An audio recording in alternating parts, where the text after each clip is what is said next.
quite a few of us that have been working very hard to get this season up and running.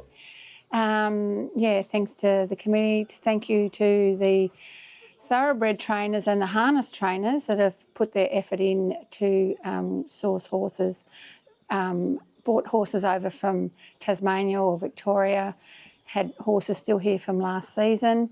So they're all going up and well. We've got quite a few this season now, and thank you to Bill and Tony, or as Tubber as his nickname is, for coming back to King Island again this year, Tubber's first time.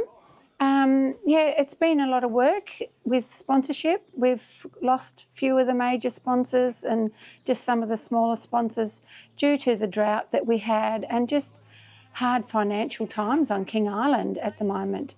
So we've been working very hard at getting extra sponsors, introducing new people to supporting King Island Racing Club to keep it going.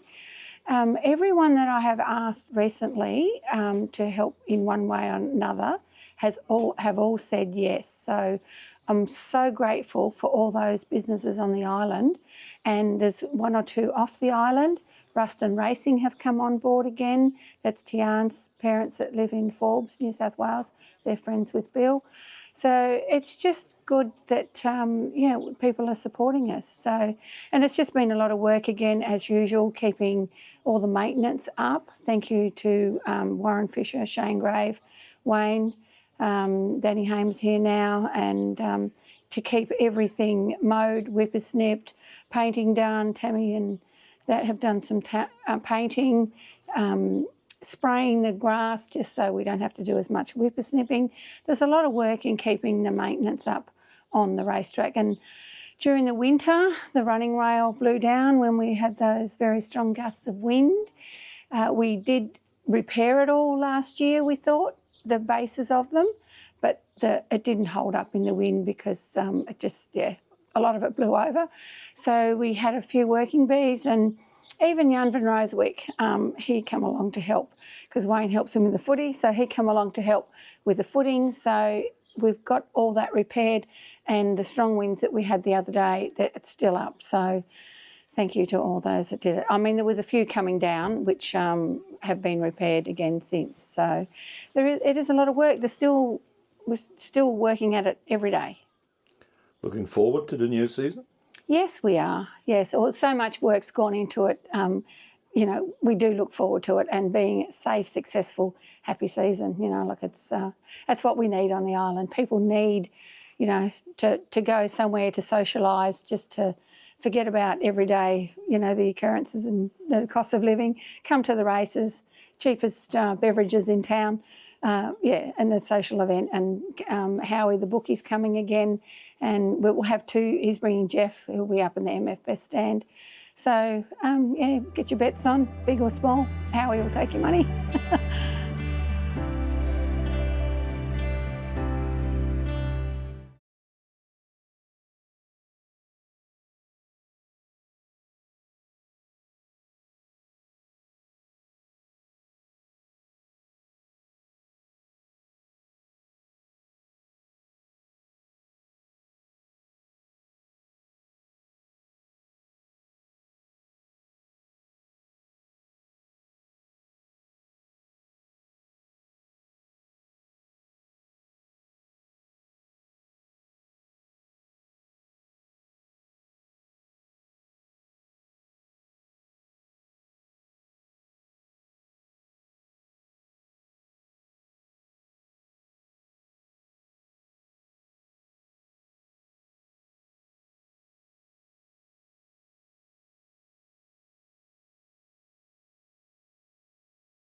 Wade, am I right to go?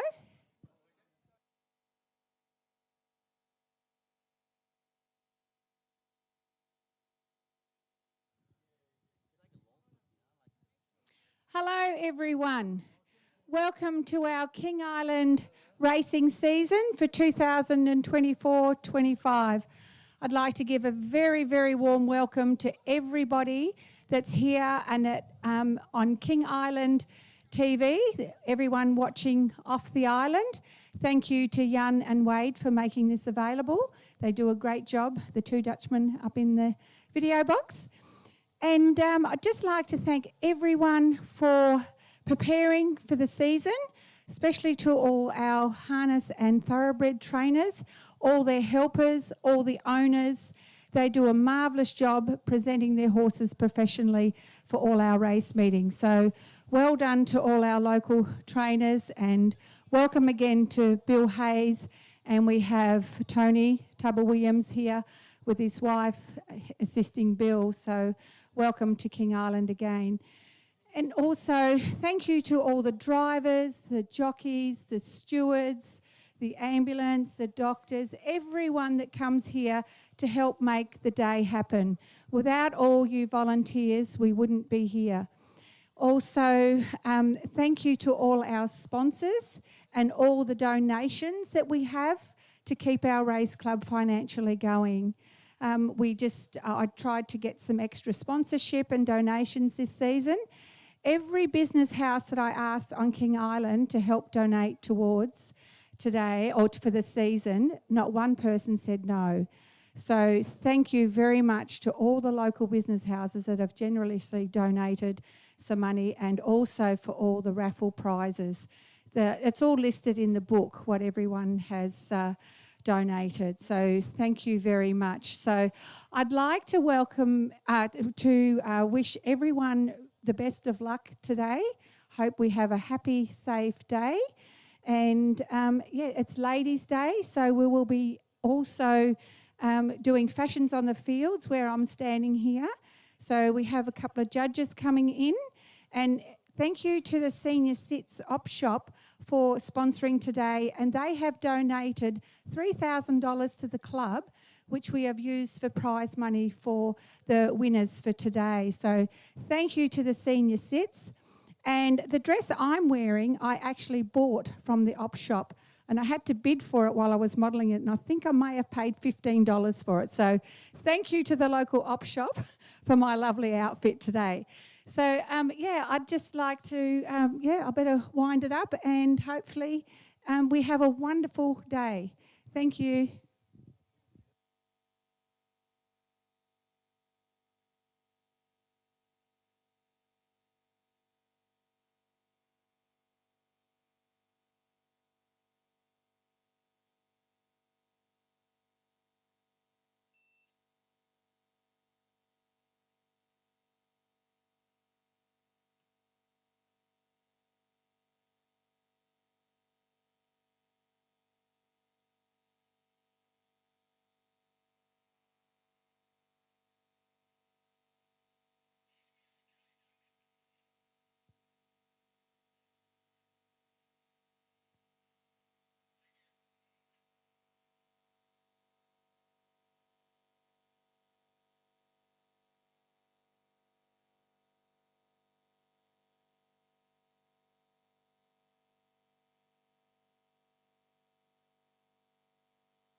A very good afternoon, everyone. Welcome along to the season opener here for the King Island Racing Club. It is Ladies' Day.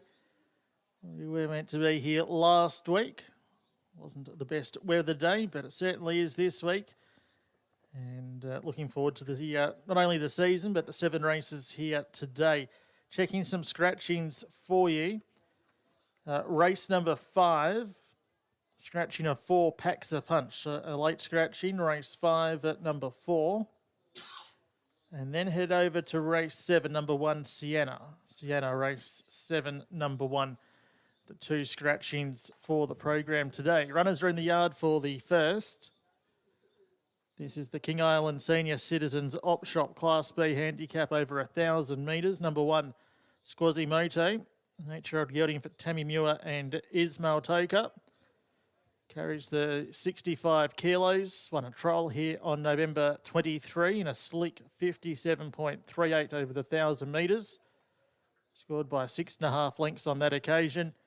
And of course was a winner here back at the last meeting last season.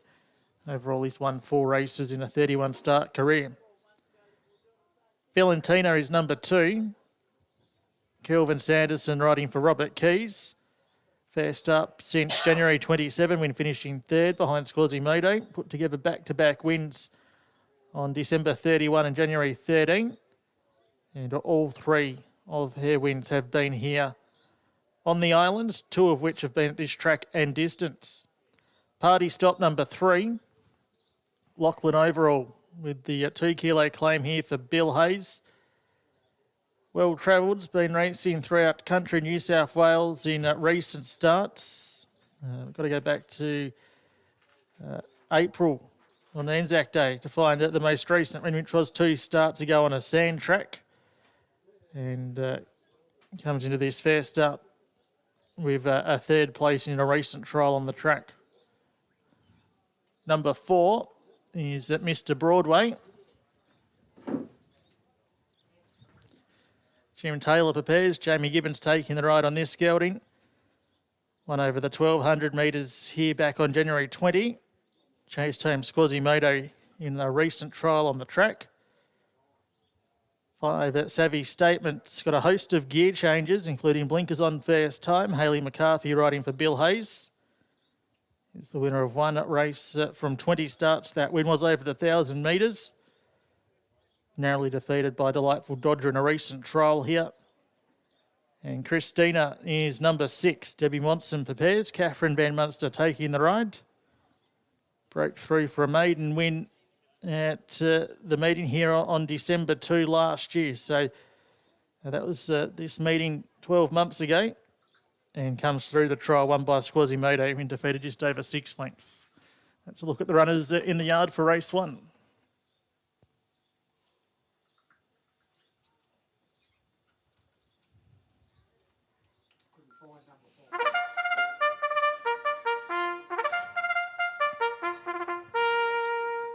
And they're on the track now. Race 1, King Island Senior Citizens Op Shop Class B handicap, 12:45 start time, the distance 1,000 metres.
Starting to move in now, race number 1.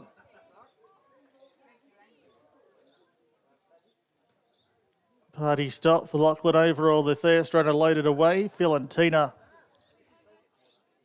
for Kelvin the Iceman Sanderson takes up her spot in the gates. Christina. Jockey Catherine Van Munster dismounts and that mare moves in riderless. Catherine jumping back aboard. Here's Savvy Statement for Hayley McCarthy loading away. So only 2 more to get ready for the first.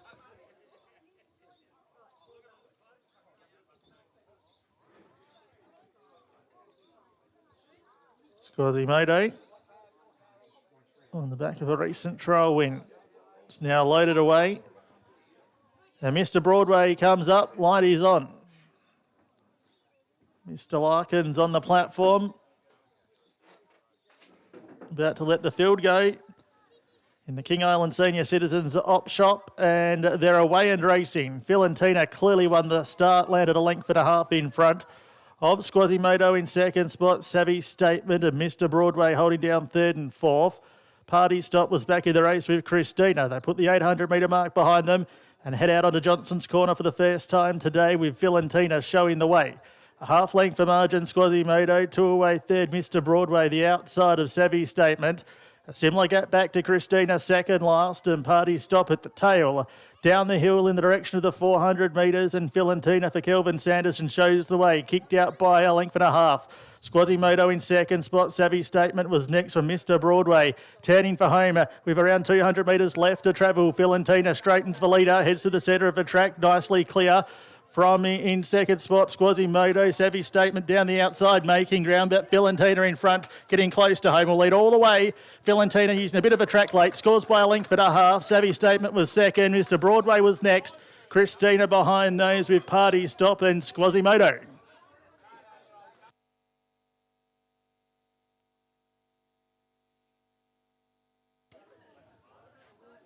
Fast out, first home.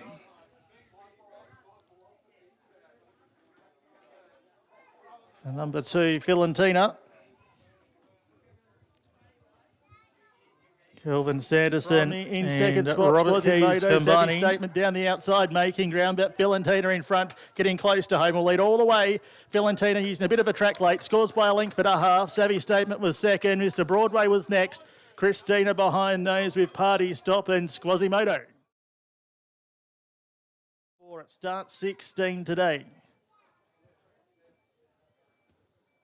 A 5-year-old mare by Palantino. Raced by Miss D. Davis, B. Lee Keys, A. Walker, D. Kelly and R. Hill.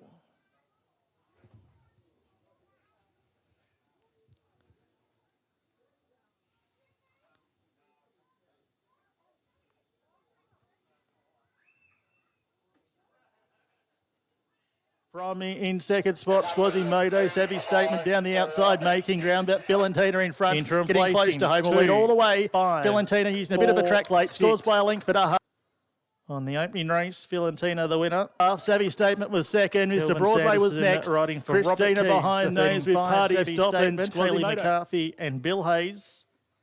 For Mr. Broadway, Jamie Gibbons riding for Jim Taylor was officially third in front of 6, Christina.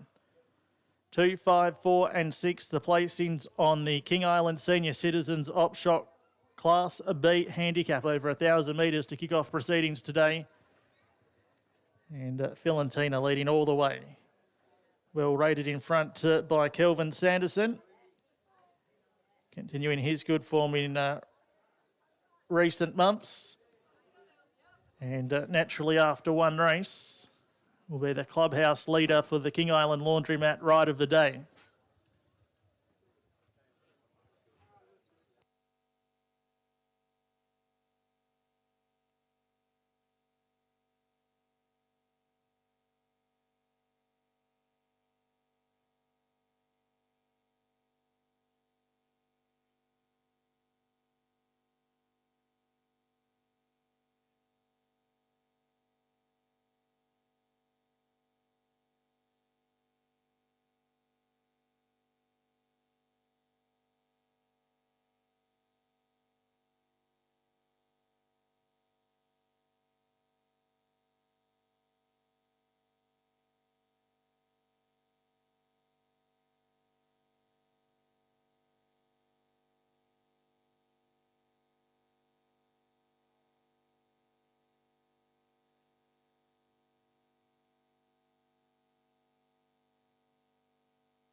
Now on race 1, the time was 58.77.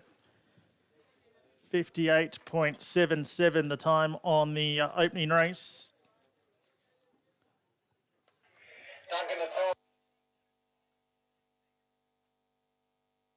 With the correct weight. Correct weight is through, 2546 correct weight, so 58.77 the time. And the margins were 1 length by 2. 1 length by 2 for the margins, and correct weight is up race 1, correct weight.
Would a few of the owners from Fiorentina like to come down to receive the award for the presentation? Donna is demanding that you come down the hill right now.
Okay, we have correct weight for the first race, which has been sponsored by our King Island Senior Cits Op Shop, or King Island Senior Citizens have donated $3,000, like I said earlier, to our King Island Racing Club. So I have Jenny Hill and Janet Hamilton here. on behalf of those people. First of all, congratulations to Codge Keys and their stable, the Gunya crew. They think that they know stuff, and it shows that they do. They've won first up. So congratulations to all round to the trainers, the owners, and all the helpers. So I'll hand you over to Donna to say a few words.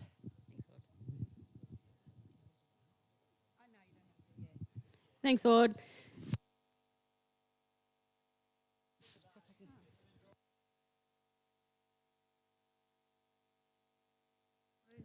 Hello. Firstly, I'd like to thank the Gunya crew and Codge, Jody, Xander, Sue, Norma for all the hard work that they put in all morning to get the horses ready. Thanks to the sponsors. What else do you want?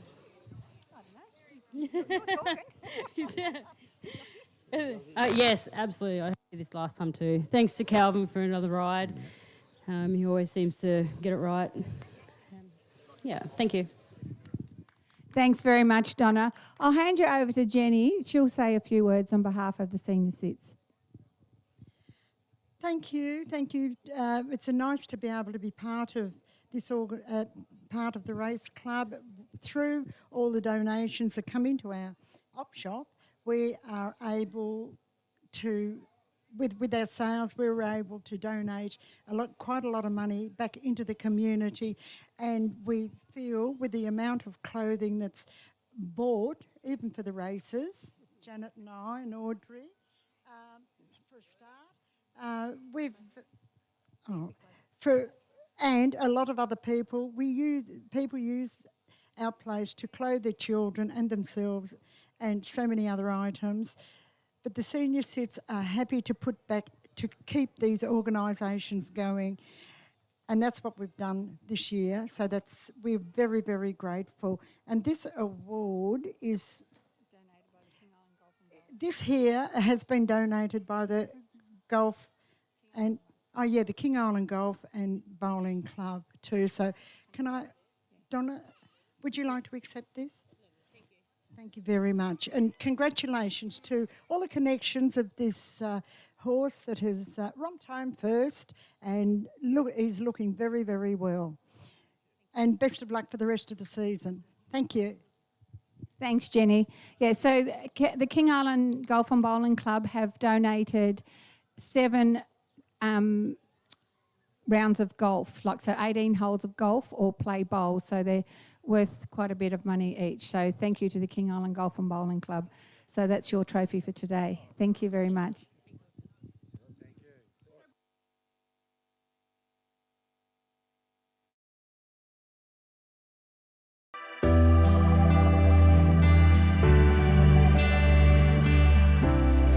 I've been very fortunate.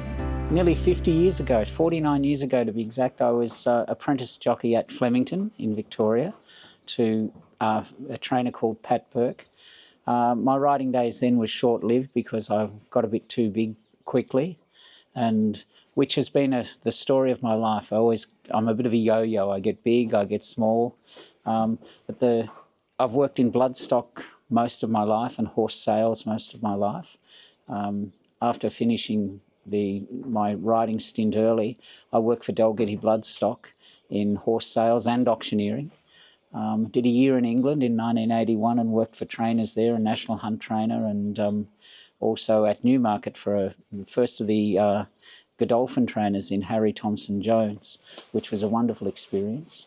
When I came back, I was fortunate enough to get positioned back at Dalgety Bloodstock and worked there, and in that time I hadn't owned a trainer's licence, so I've trained a couple of winners and just played around in that area.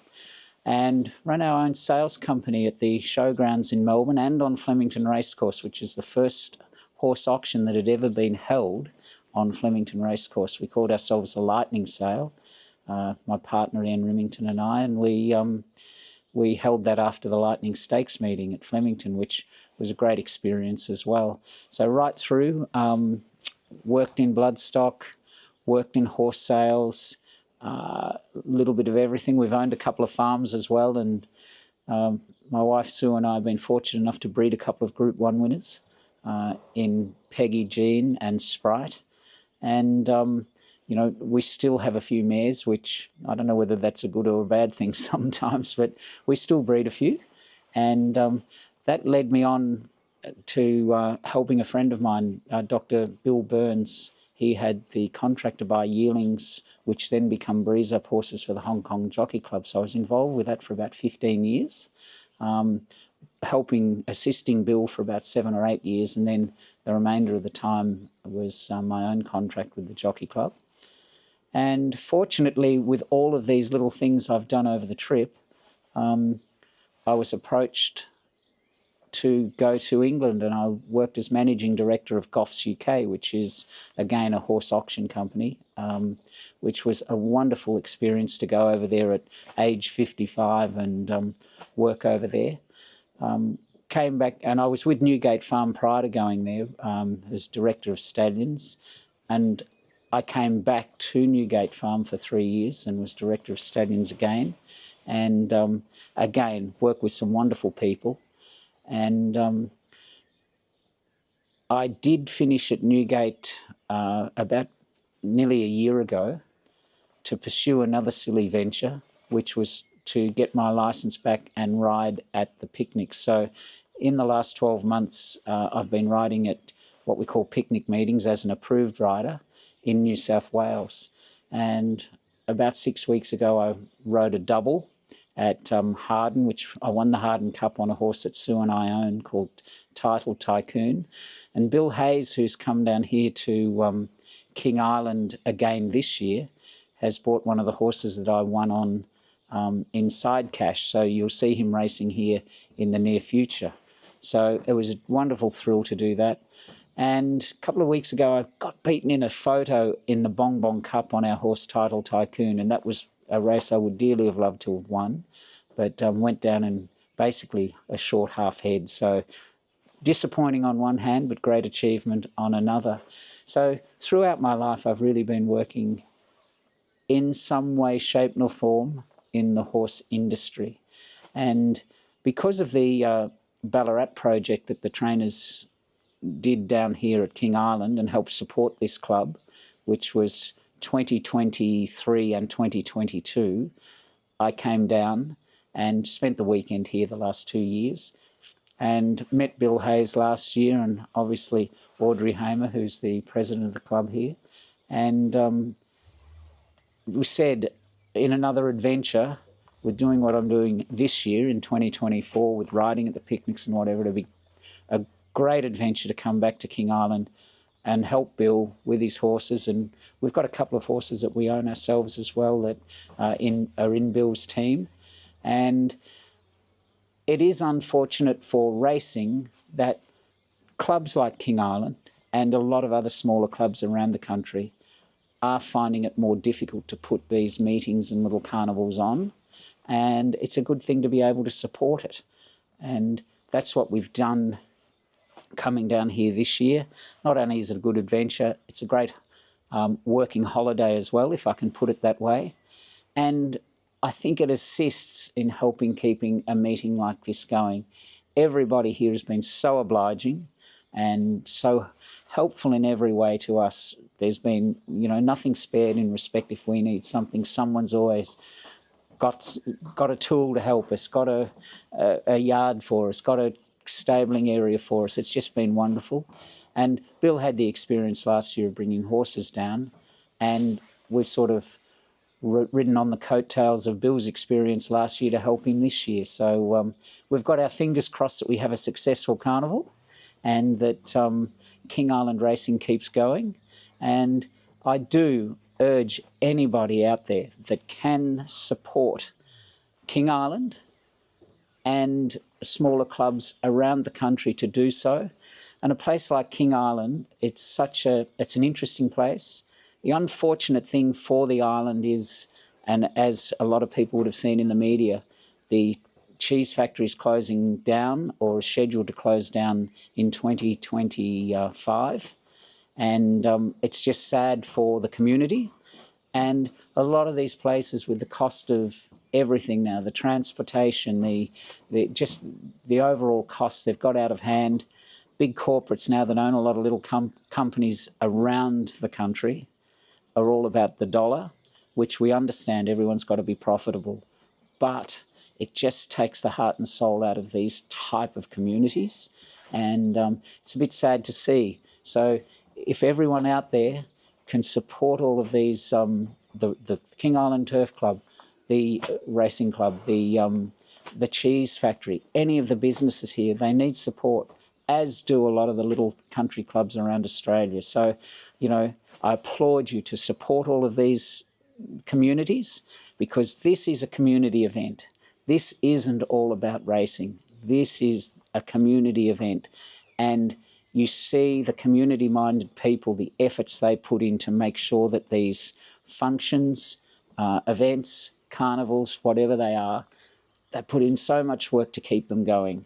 And I think as Australians, we need to support all of this and keep this type of event going.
See King moving forward.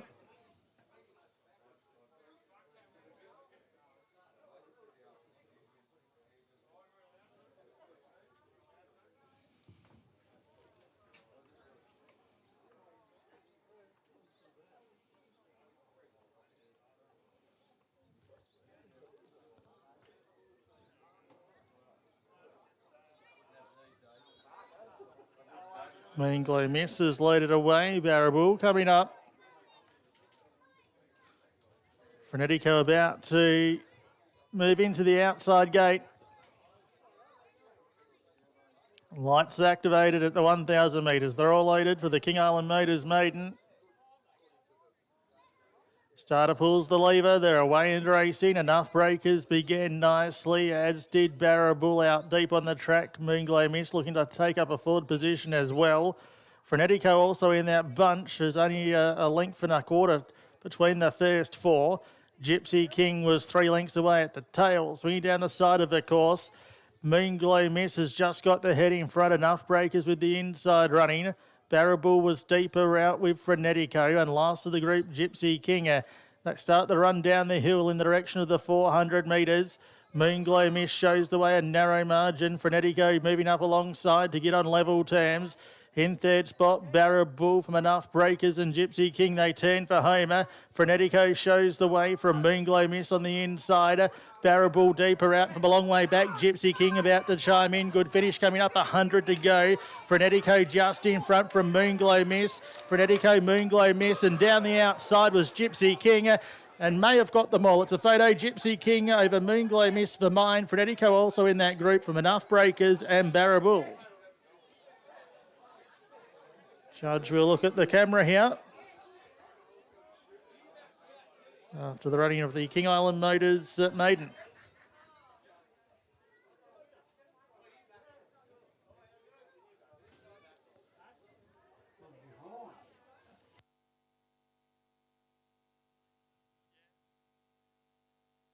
Back, Gypsy King about to chime in. Good finish coming up, 100 to go.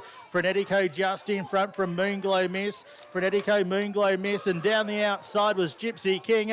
And may have got them all. It's a photo. Gypsy King over Moonglow Miss for mine. Frenetico also in that group from Enough Breakers and Barrabool.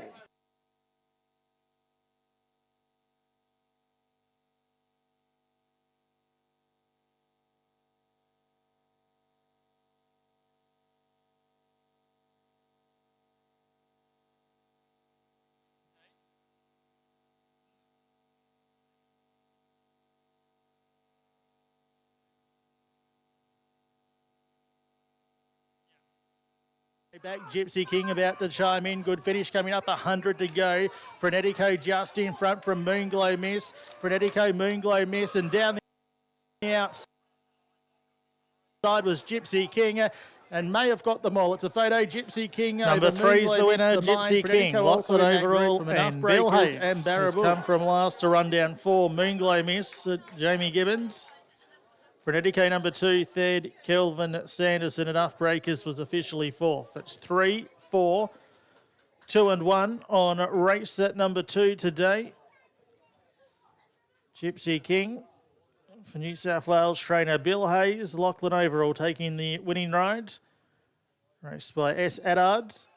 Win number 1 at start 38 for the 6-year-old gelded son of Capitalist. Moonglow Miss number 4 was second, Jamie Gibbons. 2, Frenetico, Kelvin Sanderson, third from 1 Enough Breakers. So it's 3, 4, 2 and 1. The interim placings on race 2.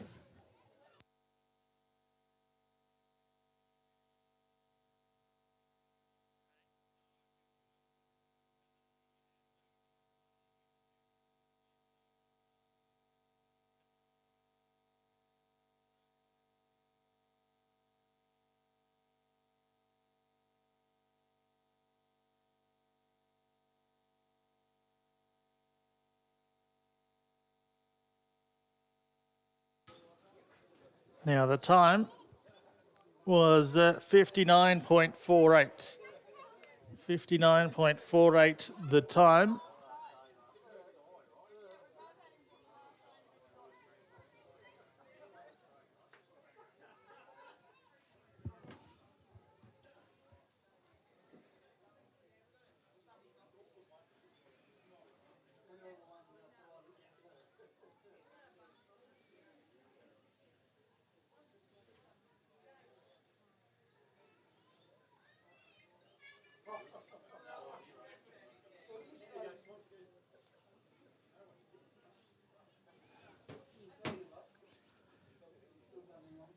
The winner scored by a quarter length. And just seeking clarification on that second margin, if it's a neck or a nose. A nose. A quarter length by a nose was the margins there. 59.48 the time. 3-4-2-1. We await the scales report.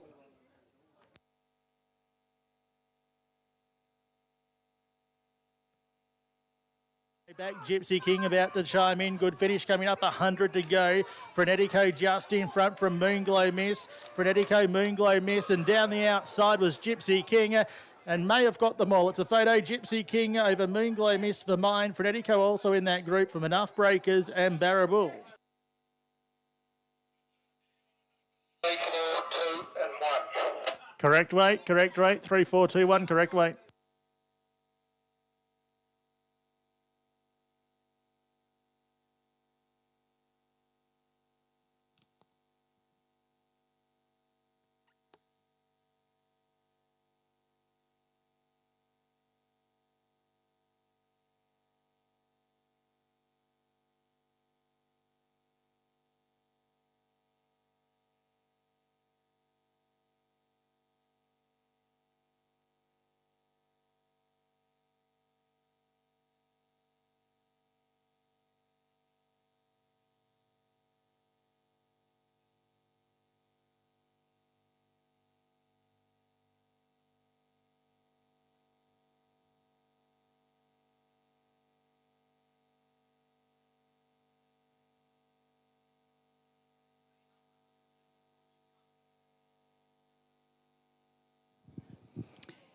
So we have correct weight for the second race, which was sponsored by King Island Motors, who have in kind fixed our F100 that we use for the mobile start. So it needed a bit of tender loving care. So they've taken care of that. So we've given them a sponsorship under their name. So thank you very much to Mick and Liz and all their crew for doing that. And congratulations to Bill Hayes from New South Wales, Forbes in New South Wales, on his first win on King Island, I believe. It's his first one, isn't it? He didn't win. Did he win one last year? Oh, he won one last year, but first one for this year then. Okay. So congratulations to Bill. And to my right, I have Jim Scott, who has come over here to help Bill. And, Jim's been there, done that. So he's here to accept the trophy, which is kindly donated by the King Island Golf and Bowling Club again. So it's worth $100 or 18 holes of golf or bowls, whatever you'd like to do. So you lot will have fun with that. Congratulations. And I'll hand you over to Jim to say a few words. How long we got? No, look, on behalf of Billy, I really would like to thank the sponsors, King Island Motors. I've been tied up with race clubs all my life, and without those sponsors getting behind you and giving you a helping hand and the way they've done it, I bet was really appreciated by the club, yeah. And to the bowls club or golf club, I can tell you this will go to good use, and we'll see you on Thursday night for Barefoot Bowls. Thanks, everyone. Thank you. And if any of those are on Facebook, I put a little video of Jim playing his guitar in our bakery yesterday, again serenading all our customers. He was there for a couple of hours. So thanks again, Jim. Thank you.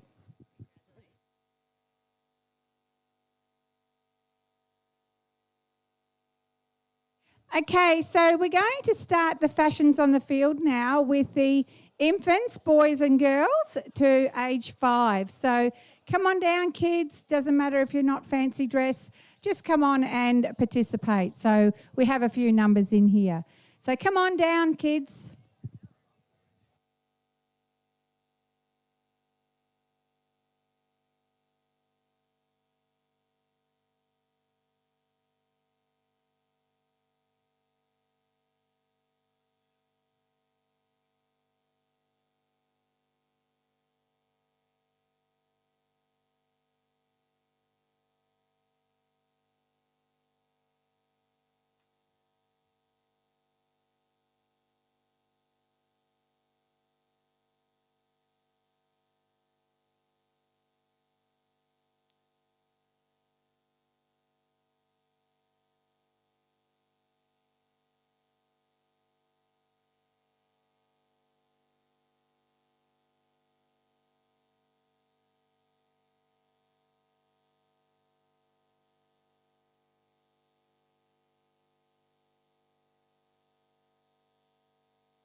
Come on, kids, we need to get this moving because we have to be out of the mounting yard before the paces come up. So please come down, kids. Anyone that wants to participate, please come down. Oh, great. We have one gorgeous little boy here.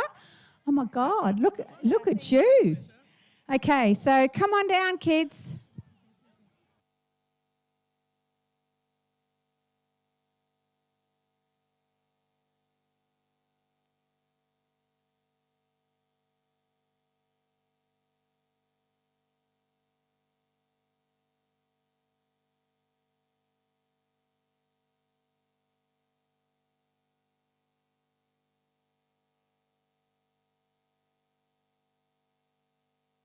So we just want the infants up to age 5, please, up to age 5.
So do we have any more boys and girls?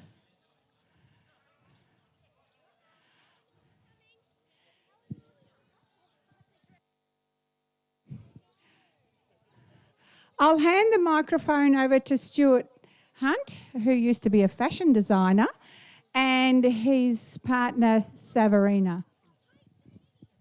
Thank you, Audrey.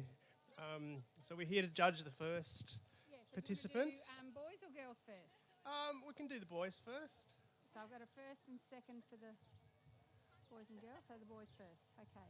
All right, There's I'll only hand this one. back to you for just a sec, and we'll discuss. Yes, there's only one. Yes, number 6. Yep. Do you want to announce the winner, Sam?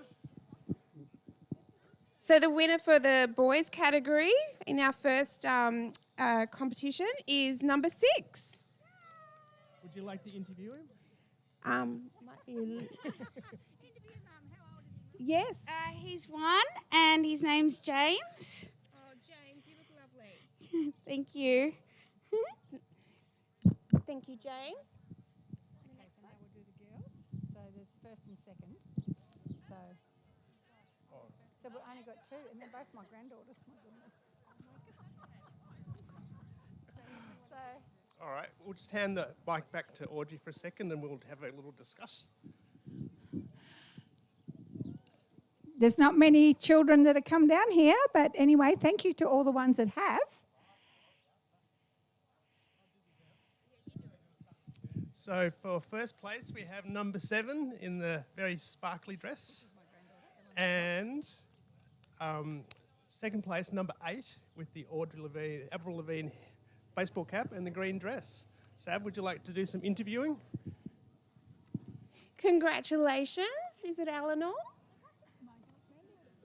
So thank you. Here you go. Do you want, there's your prize. There you go. Oh, thank you, darling. Congratulations. That's for you. Say thanks, Mimi.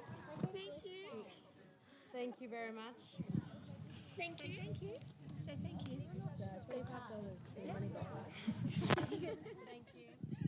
Makes it a bit hard. They're both my granddaughters, Eleanor Cox and Amelia Hamer. So thank you for participating. So because we've got more time now, we'll do the next age group. So that's from 6 to 13 or 6 to 12, I think. So come on in, kids.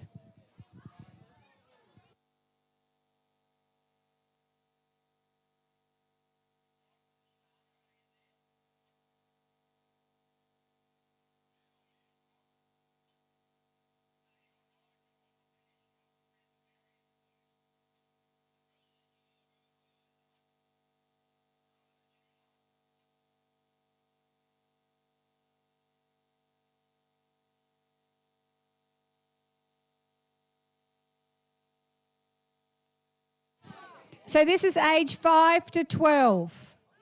So do the girls all want to stand together and maybe the boys stand on one side? So do you want to face towards the camera up there so all our viewers can see you?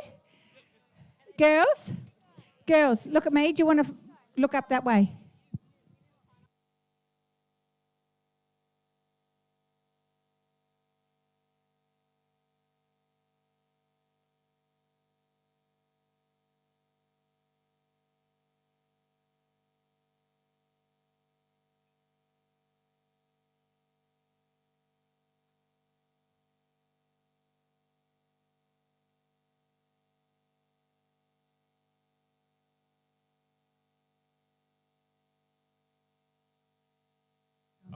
A very good turnout for this section. So Sav and I will have a little peruse. Also on behalf of us, we'd love to thank Audrey and all the committee for all the work they've done during the year. I participated a bit more this year and I'm amazed how much effort goes into everything that happens. So thank you, Audrey. Thank you, Stuart, for being on the lawnmower, spending all those hours out here and on our tractor. Thank you so much.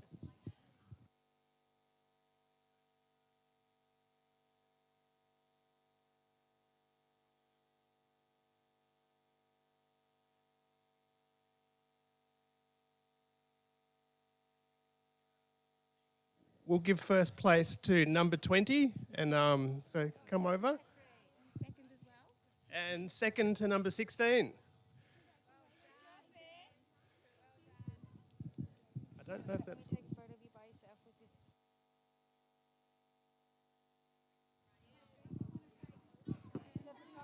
I just push... Oh, yeah. Girls.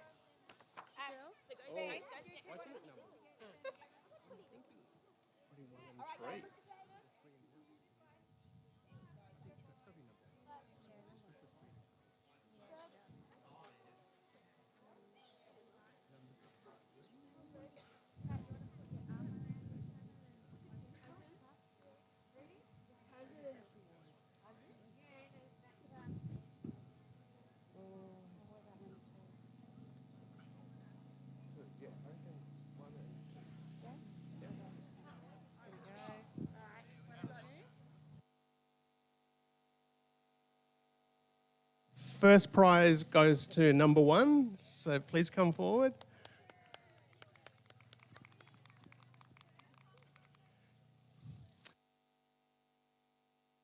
And second prize for number 2.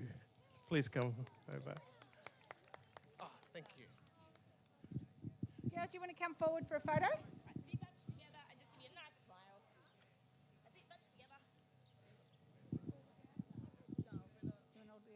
I've all got you in the shot anyways. There we go, gotcha. Thanks very much, girls.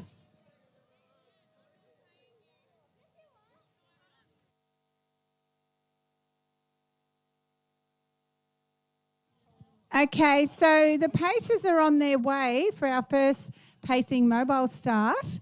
So straight after that presentation, after the race, could the next age group come down, please? 13 to 19, I think it is. Thank you very much. It's in the book. So please come on down.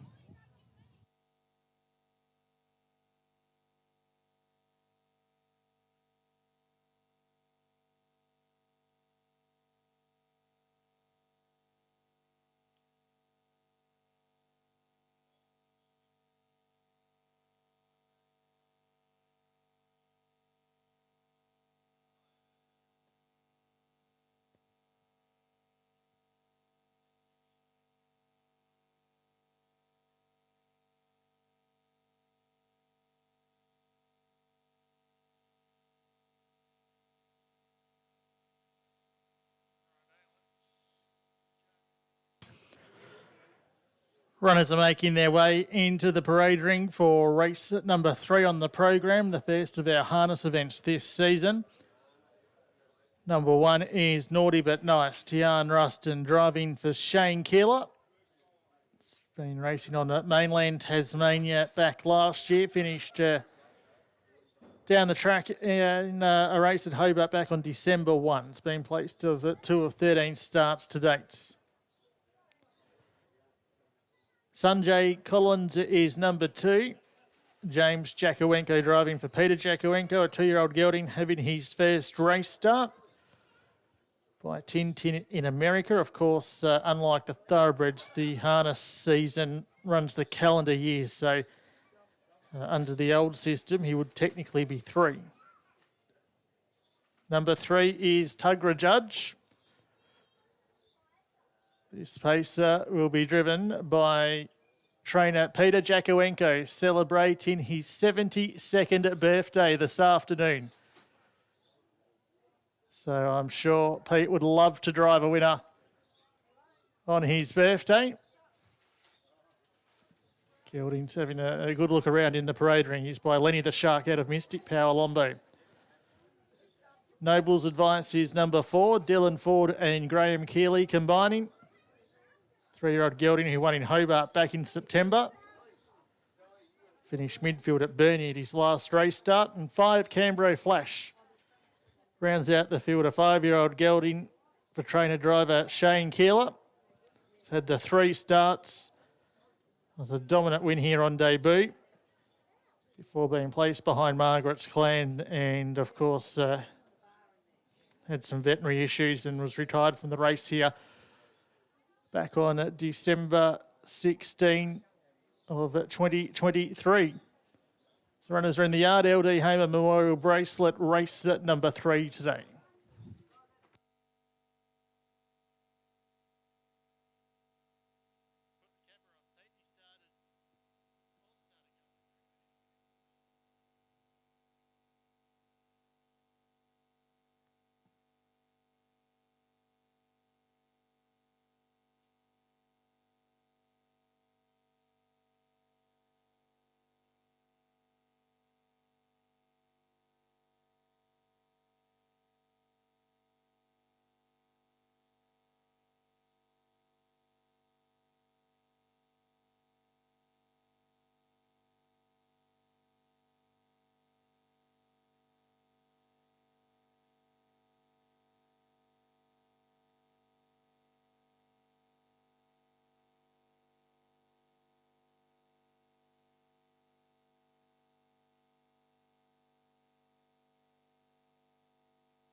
On the track now, race 3, LD Hamer Memorial Bracelet, mobile start event over 1680 metres. They're on the track.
Runners are down at the starting point. 2 minutes off start time for the LD Hamer Memorial Bracelet. Field of 5 to go round. And McClasey on start time.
They'll be called up shortly.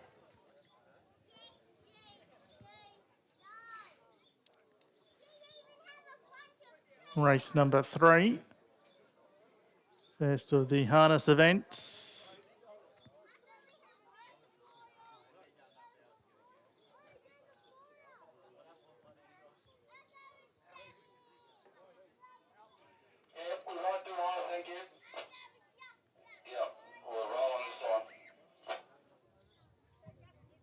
And they're starting to score up. LD Hamer Memorial Bracelet. Canberra Flash comes up into barrier 5. Nable's Advice in 4. Tugra Judge 3. Sanjay Collins in 2. And Naughty But Nice. We'll start from the pole as they get in behind the King Island Motors Mobile.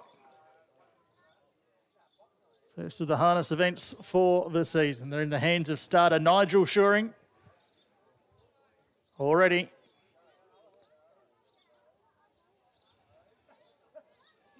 Green lights up at the 1680 metres. They're away and racing. Nable's Advice came out in a gallop, back down and pacing now, but it'll settle towards the tail.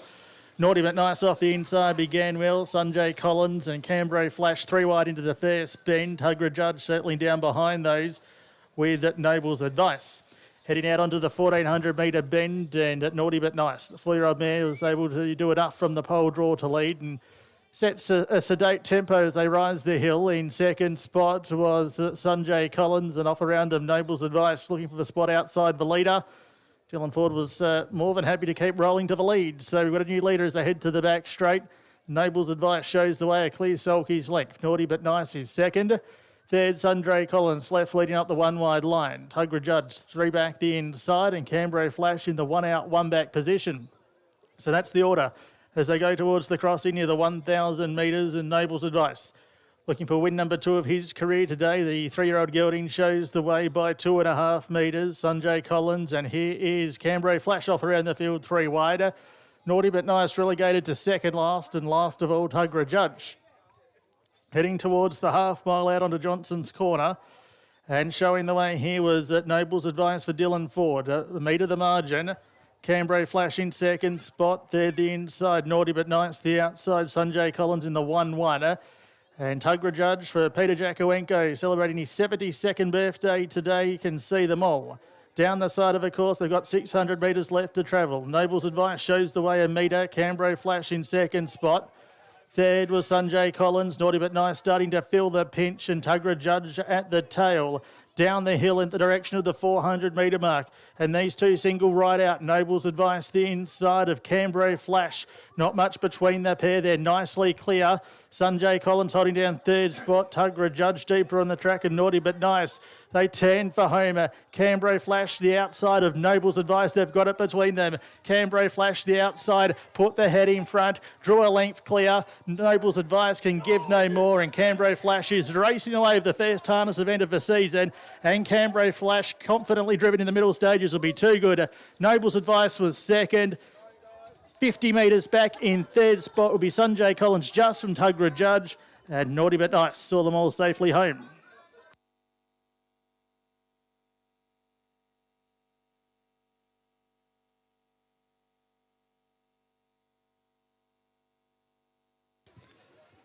Too good, number 5, Cambrai Flash, Shane Keeler. Recording win number 2 at start 4 this afternoon has been too tough in the LD Hamer Memorial Bracelet. Flash the outside, put the head in front, drew a length clear. Noble's Advice can give no more, and Cambrai Flash is racing away with the first harness event of the season. And Cambrai Flash, confidently driven in the middle stages, will be too good. Noble's Advice was second. 50 metres back in third spot will be Sanjay Collins just from Tugra Judge. And Naughty But Nice saw them all safely home.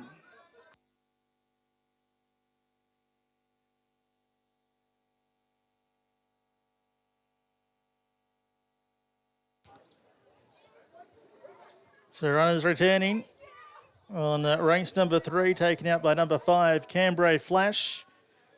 A 5-year-old gelded son by If I Had Your Luck from Sports Park. Start 4 today, win 2. For I Styles, M Keeler and L Keeler, Shane Keeler, the winning trainer and driver. 4 second, Noble's Advice, Dylan Ford driving for Graham Keeley. Sanjay Collins, number 2, third, James Jacowenko driving for his father, Peter. Officially 4th in was 3, Tugra Judge, 5, 4, 2, 3. The judges' placings on the LD Hamer Memorial Bracelet. As runners return after the first harness event of the season, taken out by Cambrai Flash.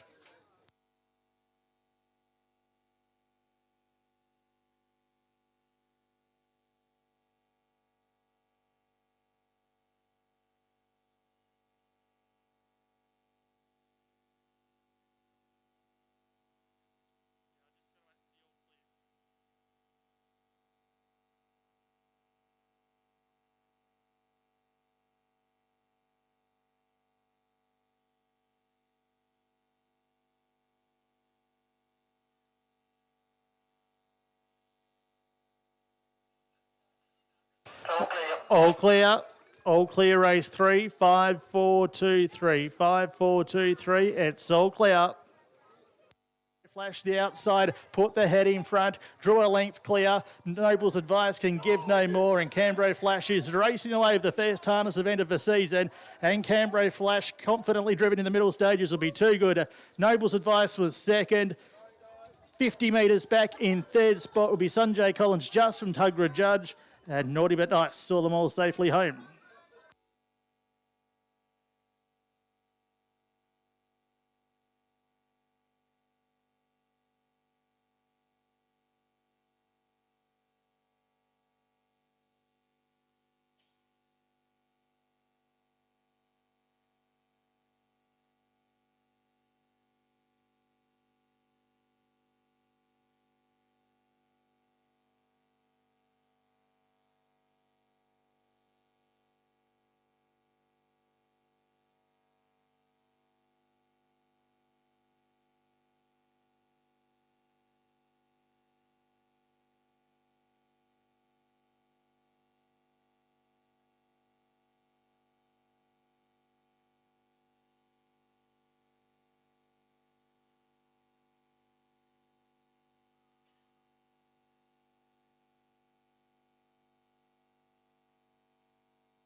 Now, the time on race number 3 was 2:20.36. 2:20.36, the gross time. Mile rating 2:14.45. 2:14.45, the mile rate. Winner scored by 2.4 of a metre, 17.5 metres between second and third. 2.4 by 17.5. And we've already got the all clear race 3.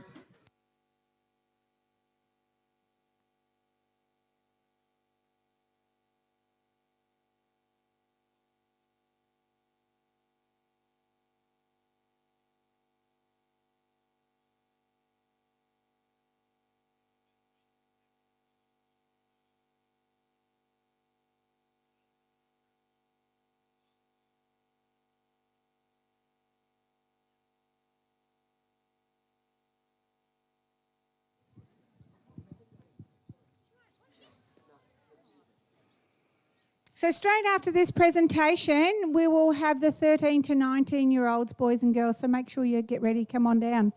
So congratulations to Shane Keeler, the owner-driver, and I have his wife Laura Keeler here. This race has been sponsored, the bracelet race, by the LD Memorial, which is my father-in-law, Danny and Wayne's dad, who all the oldies would know. He's been around for a very long time, but he passed away 10 years ago. His wife, Mary, is still going. She's at the nurses' home, so she's going very well. So thank you to Mary for paying towards this beautiful bracelet, which they donate every year. So thank you very much. And there's a little bit of a read-up in the book about Dennis Hamer, Doc, they used to call him. So once again, thank you and congratulations, and I'll hand you over to Laura. Thanks, Audrey. Firstly, I'd like to thank the sponsors of the race, the Hamer family. Also, well done to Shane and Ian for all the work that they've put in with Canberra. He's needed a little bit of extra TLC since last race season, so it was nice to see him out there and getting across the line again. Thank you. Thanks very much.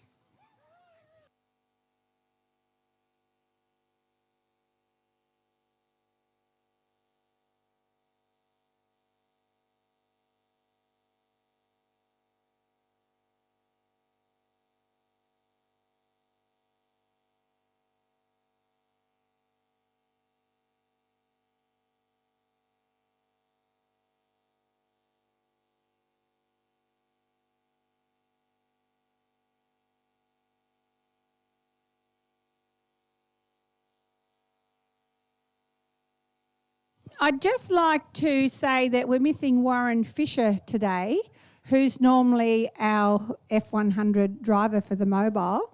So unfortunately, he came down with COVID for the first time. So Warren's at home. I'm hoping he's watching. So Boyd Hoare was behind the wheel, and thank you to Nigel Shearing for getting on the back to open the gate. So I'm hoping all the pacers were happy with their first ever attempt, but that's what happens. We're all volunteers, so well done. Thank you very much, and we do miss you, Warren.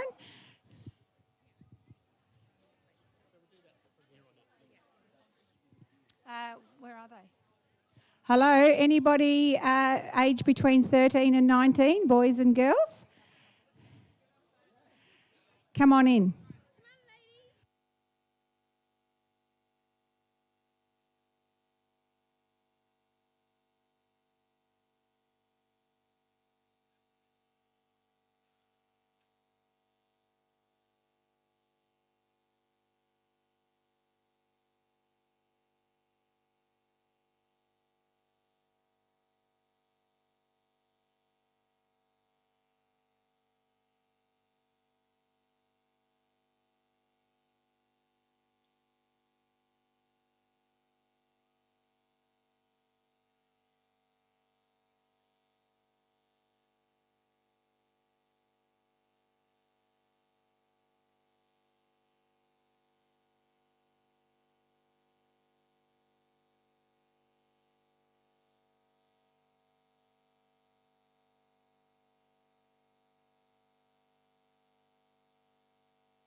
Is there anyone else that would like to come this age between 13 and 19?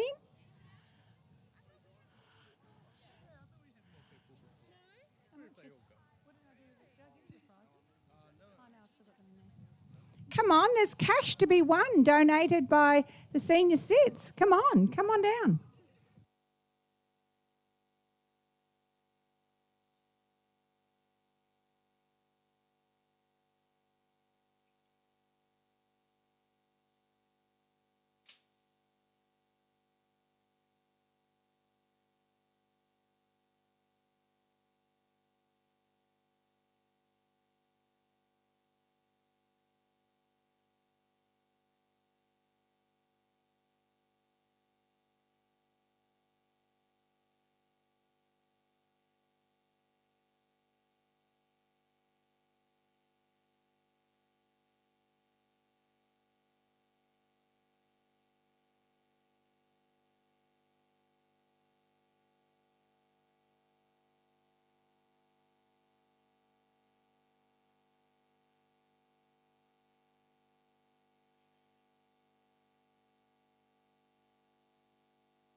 Hi everyone. So we're announcing the guys first. First place with the amazing Fascinator, number 3.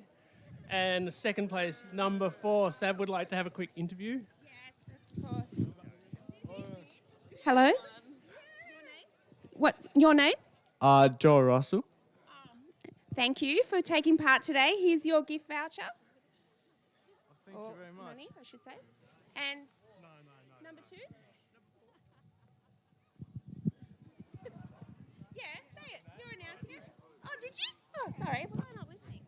My apologies. Number 4, your name? Andrew. Andrew. There you go, Andrew. Thank you, guys.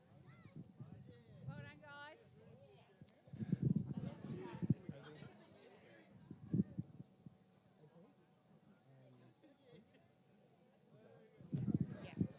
That's for number 1, that's donated by me.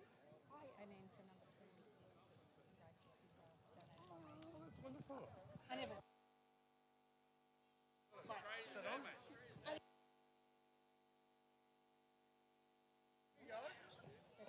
Girls, that's better. Okay, we'd like to announce the winners here. First place goes to number 18, and second prize goes to number 2. I'll hand you over to Sav. Congratulations, ladies. Lily, this is for you. And there's something extra from Audrey, donated from Audrey. And Stella, congratulations. This is for you. And there's also something special there donated by Audrey for the both of you. Thanks. Thank you. You're very welcome. Thank you so much for taking part today. You look lovely. Thank you. Our next age group will be 20 to 40. So, ladies, are they coming? Can you please, ladies and gentlemen, can you please head down for the age group 20 to 40, please?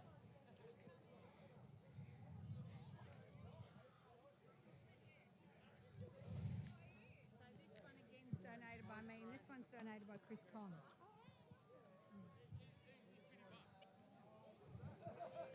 Thank you, ladies. Any gents taking part today? Come on, we've got some lovely prizes. Age group 20 to 40.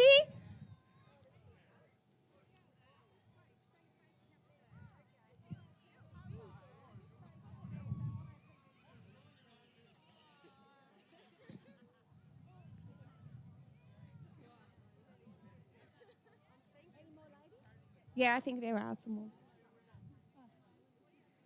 Do we have any more ladies and gents wanting to take part?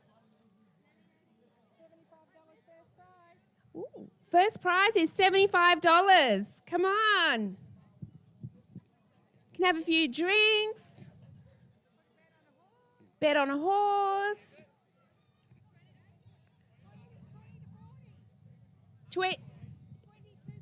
Ages 20 to 40.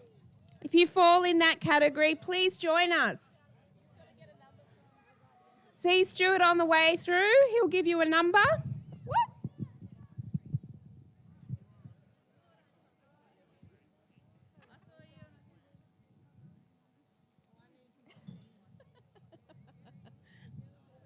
Anyone else?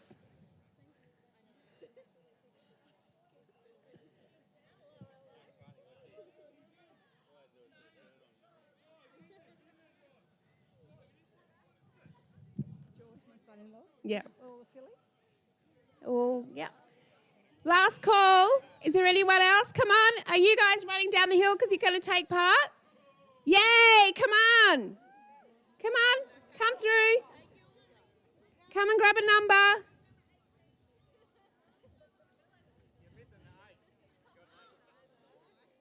No, you're not 20. Hey, none of that sort of language here. That's 18. How old are you? Yeah, so you've had your group. Yeah, no, you know, going. Yeah.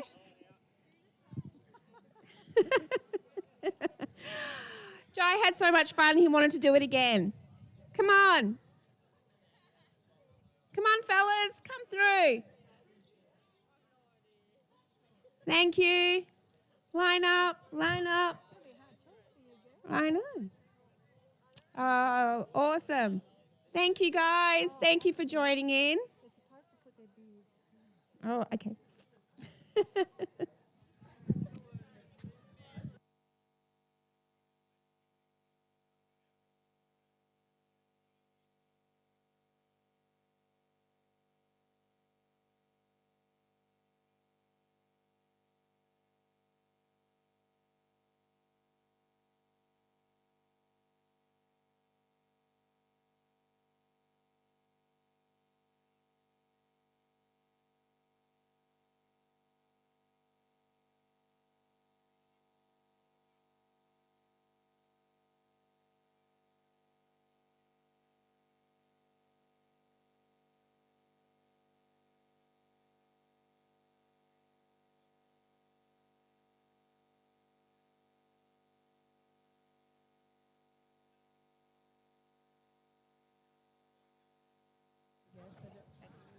Second, and that's Thanks, Sav. In the men's section, we have the 3 entrants. So first place goes to number 1 and second place to number 11. Congratulations. Thank you. You're welcome. There's yours. And we also have an extra gift for you donated by Jennifer Lucetta. Thank you. Oh. And that's for you, yes. And your name? Jim. Congratulations. And George, congratulations. Thank you.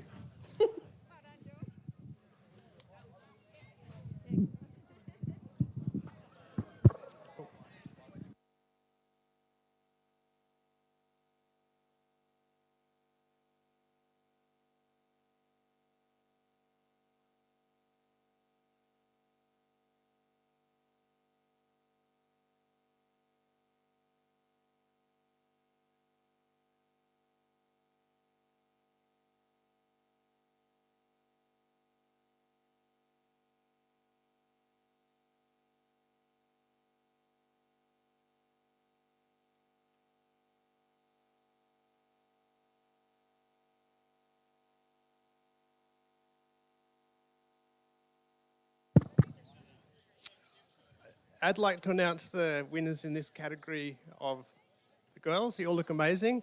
First place for number 4 and second place for number 2. Congratulations. Here you go. And we also have a special gift donated by Chris Conn. And congratulations to you too. We have also another special gift donated by Audrey as well, extra with your prize. So thanks. Cheers. Thanks, ladies. It was a very hard choice for the judges. Well done. Thank you so much. So with the next age, how much time we got? 20 past 2. I'll just have a look.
So the next race is at 2:30, so the thoroughbreds will be coming down in a minute. So our next age group is 41 years and over, ladies and gents. So please make sure you're ready after the presentation of the next race. Thank you so much.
Hey, kids that are sliding down the hill, could you please stop now while the thoroughbreds are coming in?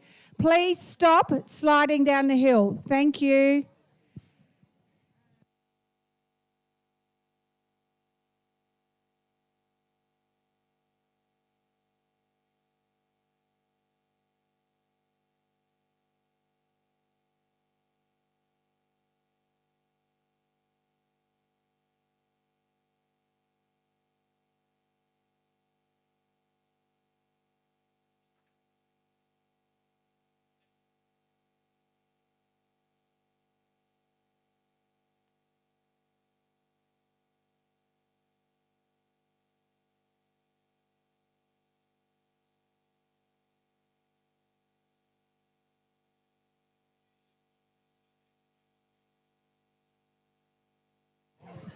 Thank you, kids. Just hold on until the horses are out on the track. I appreciate you listening to me. Thank you very much.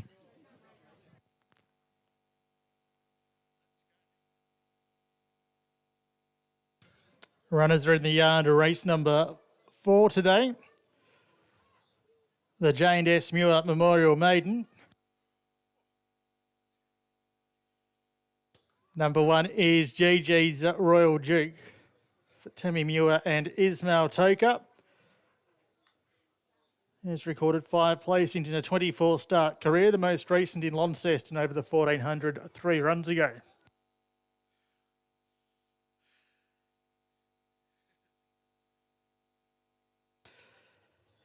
Number 2 is Intro for Jim Taylor and Jamie Gibbons. Having start 2 today, won a trial here over the 1,000 metres back on November 23 by 3/4 of a length. 3 is Hawke's Bay. Debbie Monson prepares. Hayley McCarthy riding. 5-year-old Gelding has the tongue tie on first time. Lightly raced, having start number 4 today. Still looking for a first placing. 4 Rich and Powerful for Robert Keys and Kelvin Sanderson. 4-year-old mare is yet to record a placing in 12 starts. Has been doing her previous racing on mainland Tasmania. And 5 She's a Beauty rounds out the field for Deb Monson and Catherine Van Munster. Has recorded 2 placings. They came at her last 2 starts back in January and was runner-up in a recent trial on the track. Jockeys are up. Race number 4.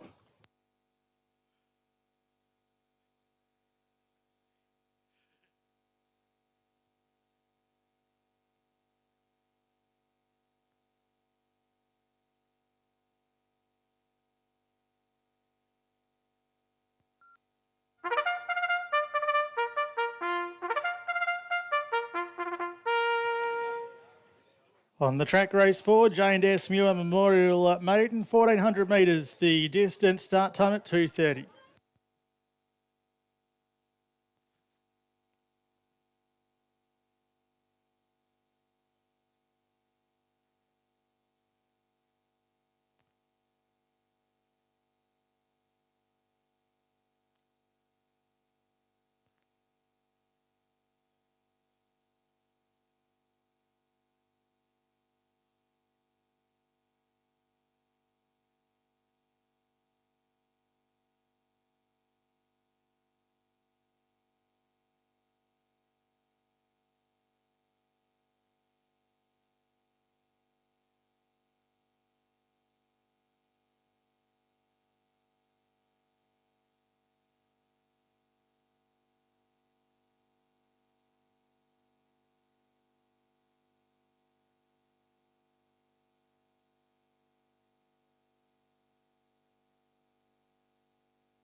Arriving at the gates, race 4 at the gates.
About to be loaded away now for race number 4, the J&S Muir Memorial Maiden. Going over the 1400 metres here. Barrier staff starting to get behind She's a Beauty.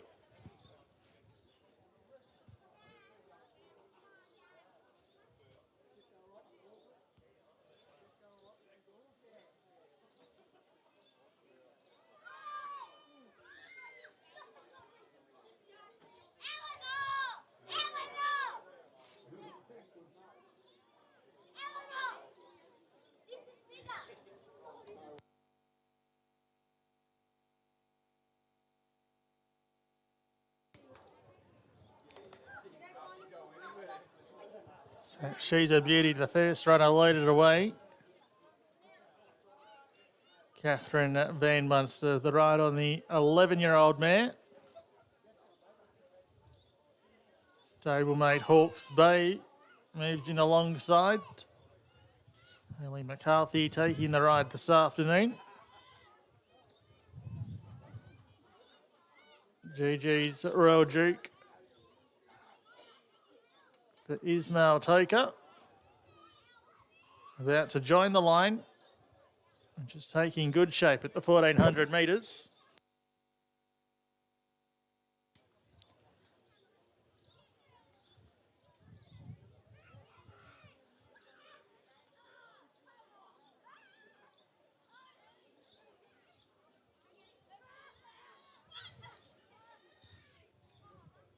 Here's Rich and Powerful moving in. Not sure if it's named after the jockey or not. Kelvin Sanderson. And Intro will be the last. Jamie Gibbons already in the uprights of the gates. Barrier staff. Getting behind this 4-year-old gelding. Who's now loaded away. Mr. Larkins has got the light activated at the 1400 metres. J&S Muir Memorial.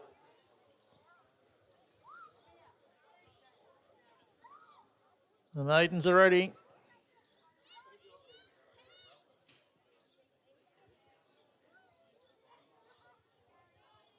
Starter pulls the lever. They're off and racing. She's a Beauty left nicely off inside. GG's Royal Duke and Rich and Powerful all rushing forward. Hawke's Bay settling out to second last and Intro at the tail by the 1200 metres. GG's Royal Duke being shaded by Rich and Powerful, who's a net clear, and they're out by 2 lengths. In third spot was She's a Beauty, the inside of the stablemate Hawke's Bay, and last of all was Intro at the 900 metre mark, and Rich and Powerful found the top, shows the way by a length and a quarter. GG's Royal Duke is second, Hawke's Bay third, the outside of She's a Beauty, and Intro can see them all. At the 700 metres on Johnson's Corner, and Rich and Powerful shows the way. Shot clear by 2.5. GG's Royal Duke is second. She's a Beauty third, the inside of Hawke's Bay. And Intro out wide on the track, starting to improve. At the 600 metres, just a fraction under now. Rich and Powerful shows the way. Margin reduced to a length and a half. Intro out wide on the track, got up into second placing from GG's Royal Duke. They're about to turn for home, 250 metres to travel. Rich and Powerful being joined the outside by Intro, who may be going a bit the better. Back in third spot, GG's Royal Duke. She's a Beauty running on from a long way back. Intro in front, 100 to travel. GG's Royal Duke trying hard. Intro in front, getting close to home. And Intro will be too good. Scored by a length, GG's Royal Duke. She's a Beauty was next from Rich and Powerful and Hawke's Bay at the tail.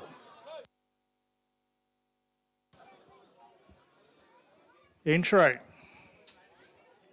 number 2,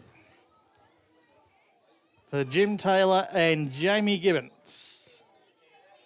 We'll break the maiden status in the J&S Muir Memorial Maiden.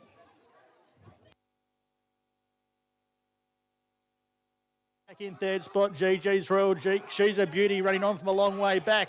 Intro in front, 100 to travel. GG's Royal Duke trying hard. Intro in front, getting close to home. And Intro will be too good. Scored by a length, GG's Royal Duke. She's a Beauty was next from Rich and Powerful and Hawke's Bay at the tail. So intro will be too good here over 1 GG's Royal Duke, 5 She's a Beauty, and 4 Rich and Powerful. Intro the winner, a 4-year-old gelding, having start 2 today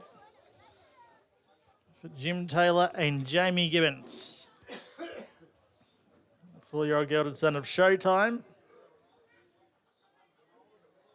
Raced by L Keys and L Warner, who's broken the maiden at his fair start on the island. 1 GG's Royal Duke was second. Ismail Toka riding for Tammy Muir. 5 She's a Beauty. Debbie Monson, Catherine Van Munster was third in front of 4 Rich and Powerful. 2, 1, 5 and 4. The placings on race number 4 for Jane S. Muir Memorial Maiden as runners return.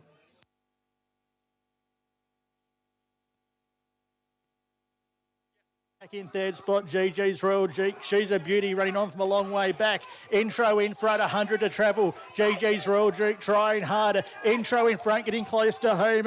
And Intro will be too good. Scored by a length, GG's Royal Duke. She's a Beauty was next from Rich and Powerful. And Hawke's Bay at the tail.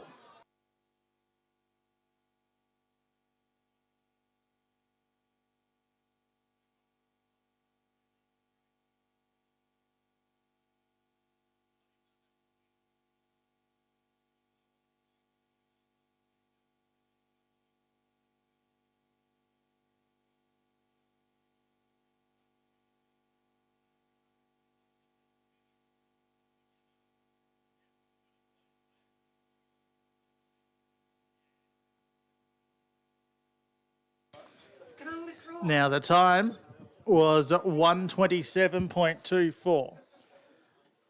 1:27.24 was the time recorded by Intro, who scored by 1 length, 1 1/4, separated second and third. 1 length by 1 1/4 the margins. And the scales report will be a couple of minutes away.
Correct weight.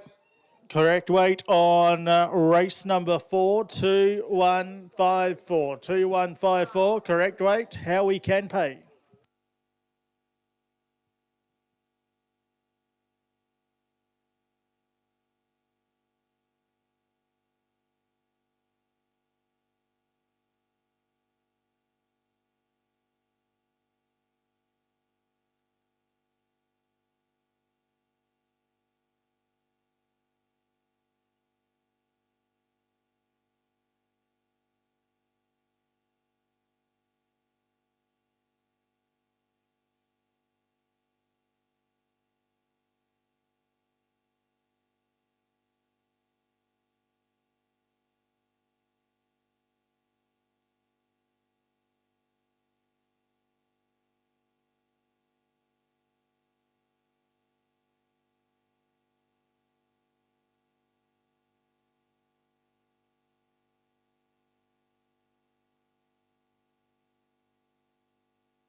So the Muir family, could you come to present this trophy, please? Representatives from the Muir family, could you come down to the mounting yard now, please?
So the categories we still have.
One, two, 1, 2.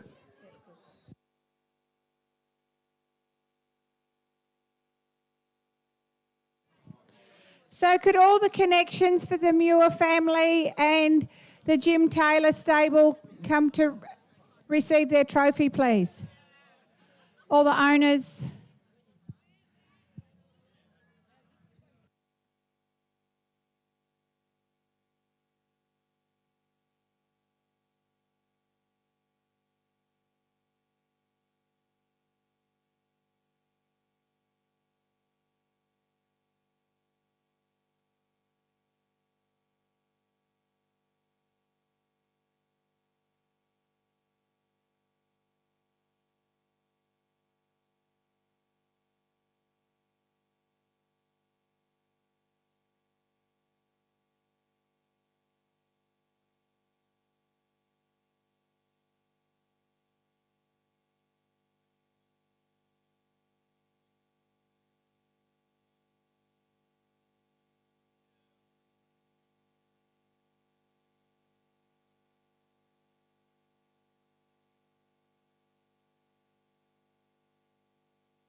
Congratulations to Jim Taylor and all his helpers on winning with Intro. Well done to Jamie Gibbons. Congratulations to all the owners. And I have one here, Lincoln Barnett. And I'll hand you over to Tammy or Sally to say a few words because the Muir family have been sponsoring this race for many years. Thanks, Ord. On behalf of the Muir family, I'd just like to congratulate Jim and Jim on training, all the owners of Intro and Jamie on a good ride. We've been sponsoring for about 23 years now, and more than happy to do so. So I would like to also thank everyone for coming out today. I'm glad it was today and not last week. And that's about it, really. Okay, thank you. Thanks, Tammy. Thanks for sponsoring the race and the Muir family. And also thanks to Jimmy and Sue and all the crew that do all the hard work there. Thanks. Thanks for the good ride on the jockey too. Cheers. Thanks very much. So, thanks again, the Muir family. Well done, thank you. Okay, so we'll have the next age groups, 41 and over. Then we've got the best dressed couple, any age. And then we also have the best pop of colour and the best headwear. So please be ready before the next race so that we can get all this done. Thank you. So please come in, 41 and over, ladies and gents.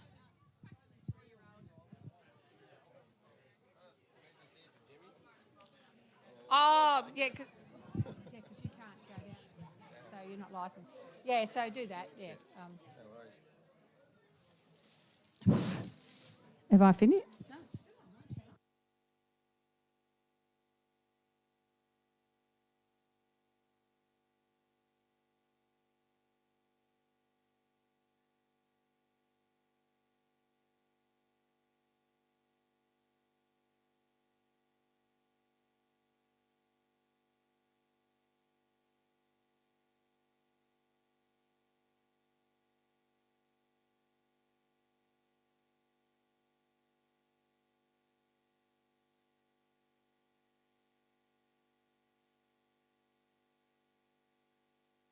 Look at all these lovely ladies coming in. Come on in, ladies, come in.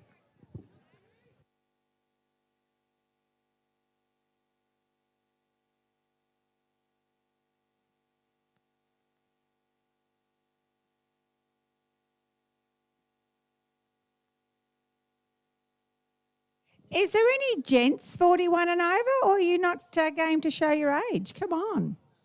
Come on in. Kelvin Sanderson, please report for Fashions on the Field. Kelvin Sanderson for Fashions on the Field.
Welcome, ladies, for the next session.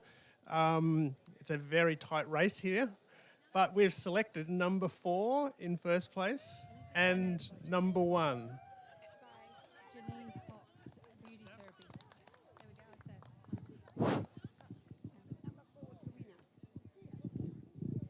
Congratulations. Here you go. Here's your prize. And there's also an extra special prize from Janine Cox to you. Thank you very much. You are so welcome. You look lovely. And congratulations to you too. Thank you for being so patient. We're so happy that you stayed. Thanks. Thank you. Oh, next one is Pop of Colour. So Britta, don't you move. Don't you move. Anyone else taking part?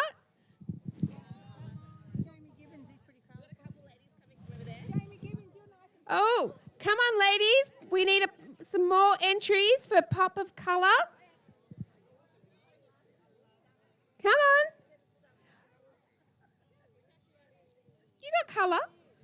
You can enter. You can enter again. Why not? Come on. That's it. Well done. Yes, absolutely. Pop of colour. What do you mean pop of colour?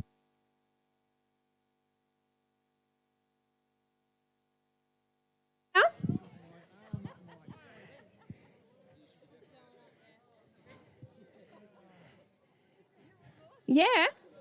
Wonderful. I know. Okay. We'll do that as well.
Whoa.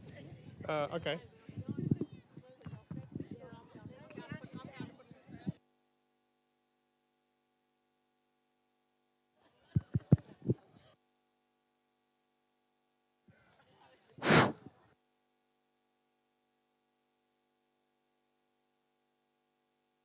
Now it should be on. There we go. Thanks, Audrey. For the gentlemen's category 41 and over, the winning gentleman is number 12.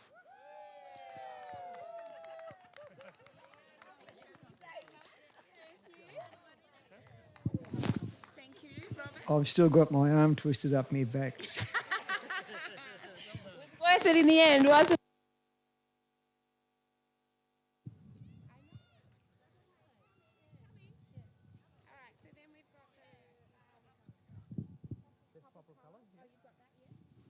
And for the best pop of colour, number 7, congratulations. Congratulations, Britta. So there's $100. It's donated by Simone Lee at Bass Strait Veterinary. Thanks so much. Thank you. Thank you, Britta. So now we have the best dressed couple, I think it is.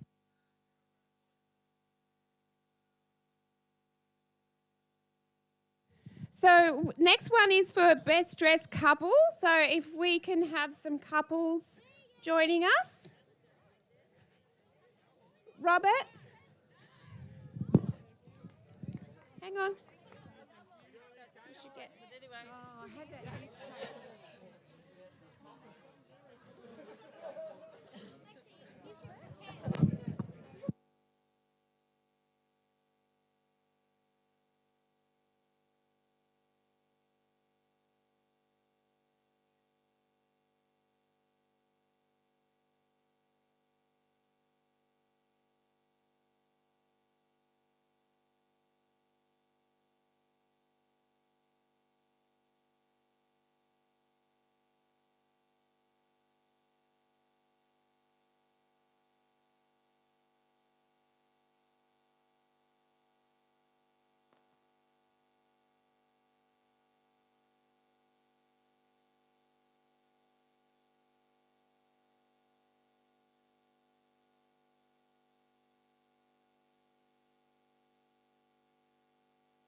Are there any other people who would like to join us for the best couple? You can just be friends. Best dressed couple, male and female. Thank you so much. There we go. Come on. I'm sure there's more. There are so many well-dressed people here today. Come on. One more couple. Two fellas, that's fine. I was actually about to say it doesn't have to be a male and a female. That's fine. Yes? Come on, guys. Nice ties, by the way. Love it. Love it. Anyone else?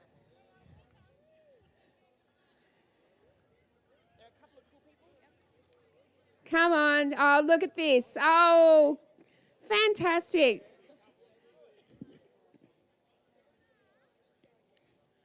Come on, guys. Anyone else?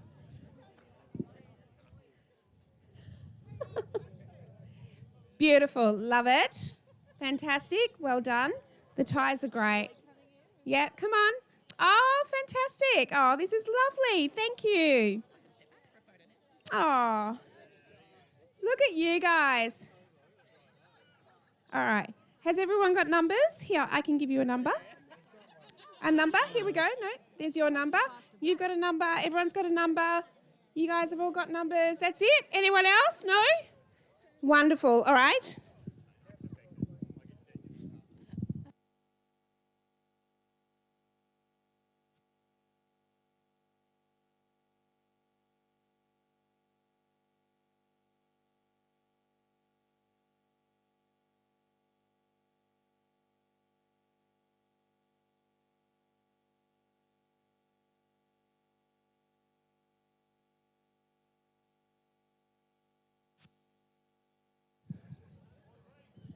Hello, everyone. Again, number 12 is the winner. We do have to race. Congratulations.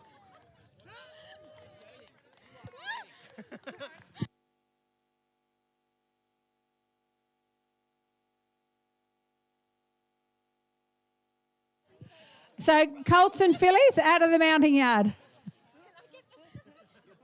Thanks, everyone, to make it a bit of fun.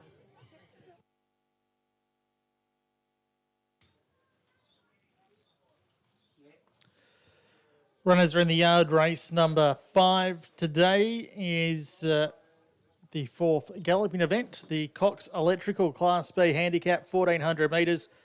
5 to run here, scratching of number 4, Paxa Punch. Number 1 in the race is Wholesome.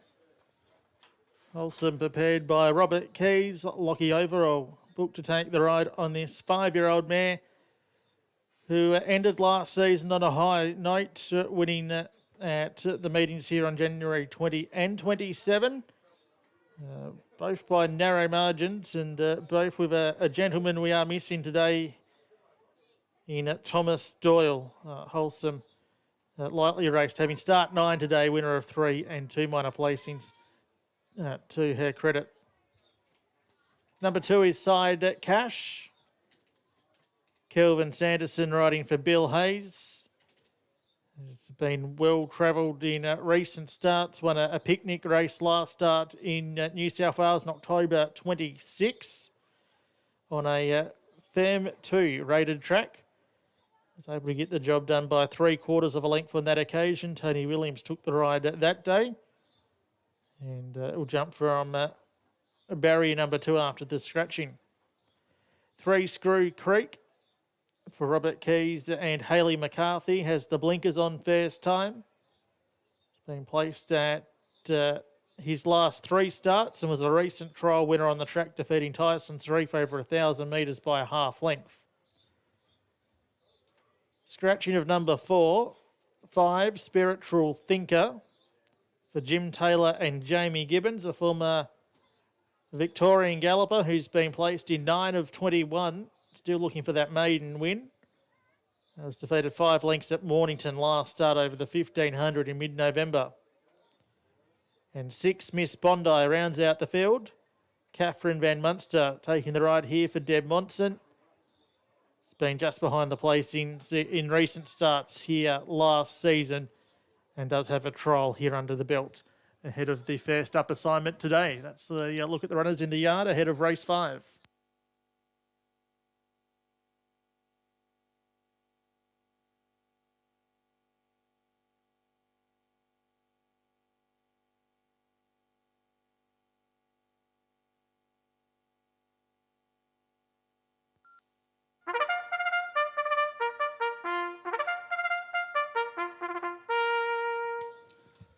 On the track for the Cox Electrical Class B Handicap, scratchy to 4 packs a punch, and the start time 5 minutes after 3 for this 1400 metre event.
So they're at the gates.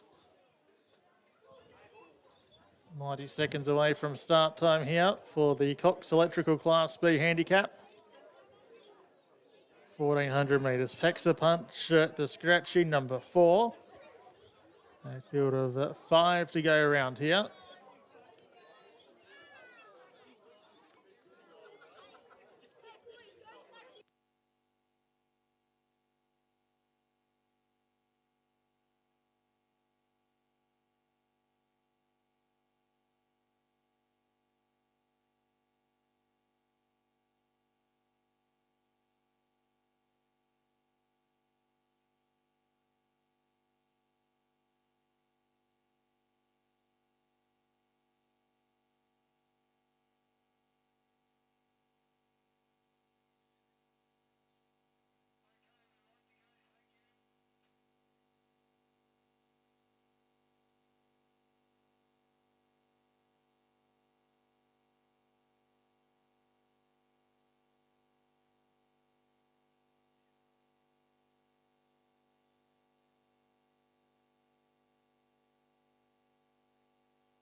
So they're starting to be loaded away.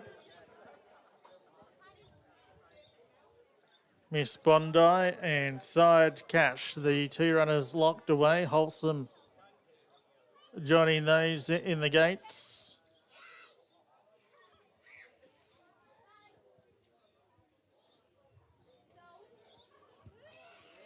Spiritual Thinker now ready.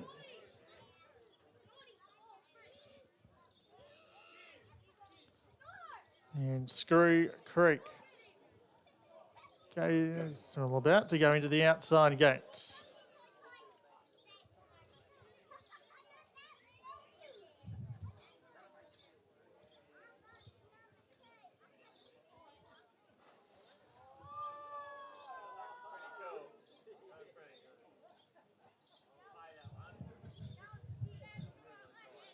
May have an issue here. A few of these might be in the wrong gate, I think. I've got Screw Creek barrier 4, Wholesome barrier 5. Well, Wholesome's in.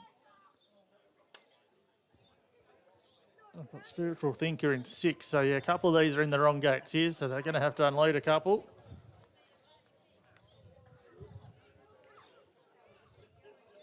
So, 3 runners backed out.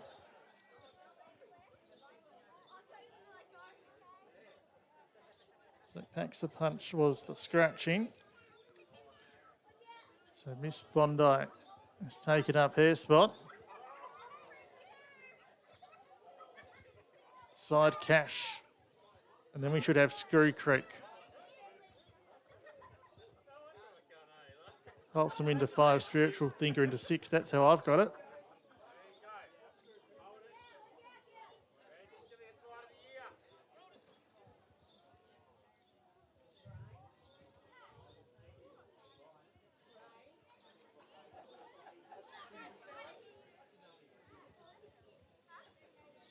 So Wholesome's moved in, Spiritual Thinker loaded away. Screw Creek about to take up his spot. This looks better.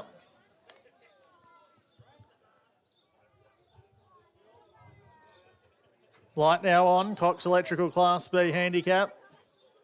Packs a Punch, the late scratching. And they're offered racing from the 1400 metres. Screw Creek in the centre of a line began fast, will take up the early leader. Wholesome deep on the track, moves up into second place in. Miss Bondi and Side Cash also taking up forward positions.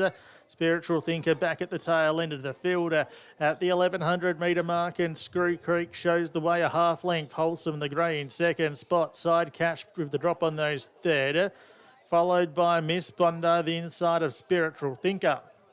Making their way along the back straight in the direction of the 800 metre mark, and the 5-year-old gelding Screw Creek shows the way by a length and a half. Wholesome's in second spot. Side Cash the outside of Miss Bondi in third and fourth spots. Spiritual Thinker deeper on the track at the tail at the 600 metre mark, and Screw Creek for Hayley McCarthy making every post to anyone, shows the way by a length and a half. Wholesome in second spot. Side Cash 3 wide, followed by Miss Bondi and Spiritual Thinker improving. It's a tight and compact field as they come down the hill at the 300. Screw Creek shows the way. Spiritual Thinker getting up into second placing. Miss Bondi was next from Side Cash. They're in the straight. It's Screw Creek in front. Spiritual Thinker, the main danger, about to get on level terms. Screw Creek being claimed by Spiritual Thinker, who's drawing clear for Jamie Gibbons. And the 5-year-old mare will be too good. Spiritual Thinker won it 3 parts of a length. Screw Creek third, maybe Side Cash. Miss Bondi was close up, and Wholesome back at the tail.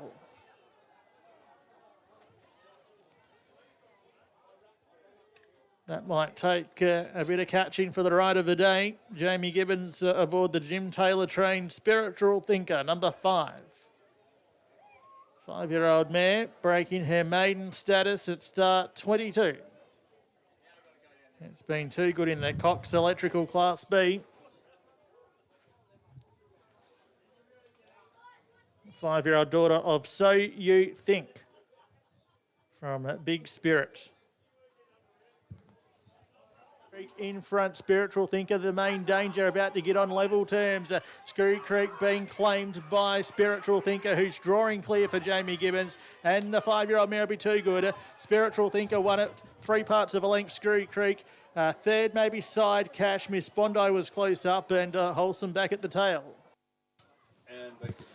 Interim placings 5, 3, 2, 6. Spiritual Thinker, the winner. Paired by Jim Taylor, ridden by Jamie Gibbons, a 5-year-old mare, recording her maiden win. You don't see too many horses by So You Think race in Tasmania. But this mare has ended up here on the island. Finished 5th at Mornington last start. Had recorded 9 placings in 21 starts on mainland Australia. And for the Crack family has been able to break through. Screw Creek, number 3, was second. Hayley McCarthy riding for Robert Keys. 2, third. Side Cash, Kelvin Sanderson, Bill Hayes. Miss Bondi, number 6, was 4th. Interim placings 5, 3, 2, 6 on the Cox Electrical Class B handicap as runners return. In front, Spiritual Thinker, the main danger, about to get on level terms. Screw Creek being claimed by Spiritual Thinker, who's drawing clear for Jamie Gibbons. And the 5-year-old mare will be too good. Spiritual Thinker won it 3 parts of a length. Screw Creek. Third, maybe Side Cash. Miss Bondi was close up, and Wholesome back at the tail.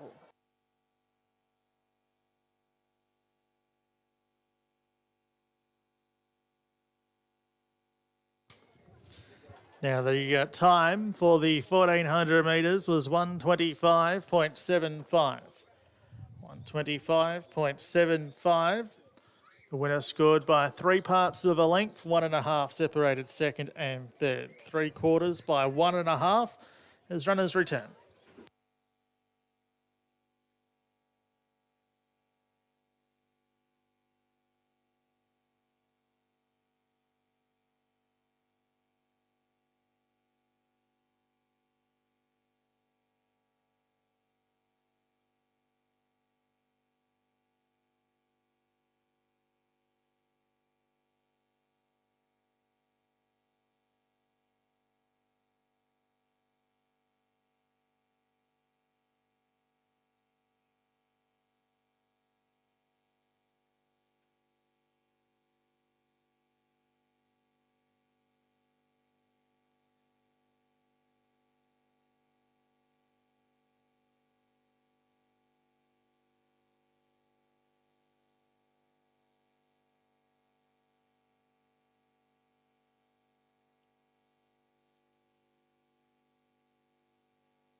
Correct weight.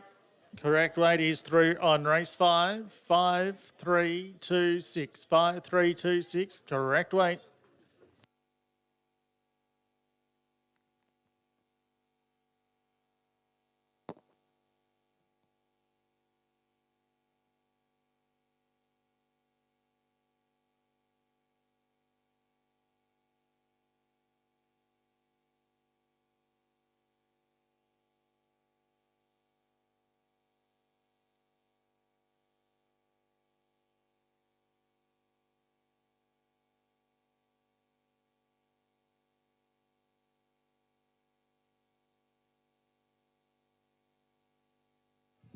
Yeah, so congratulations, Jim Taylor. Who would like to receive this trophy?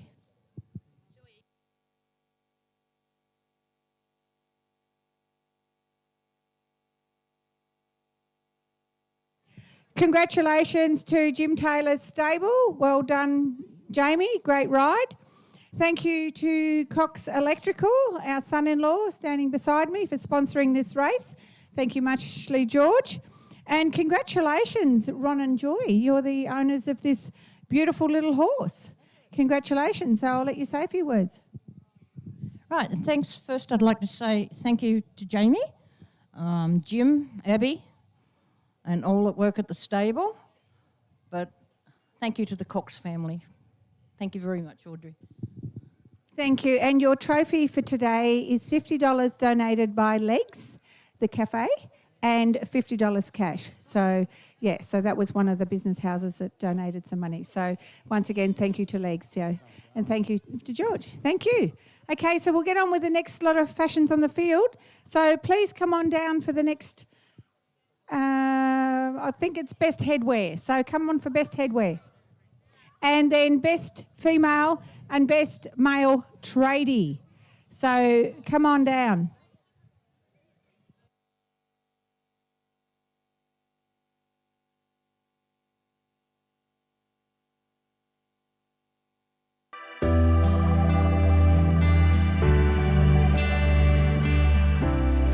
I've been very fortunate.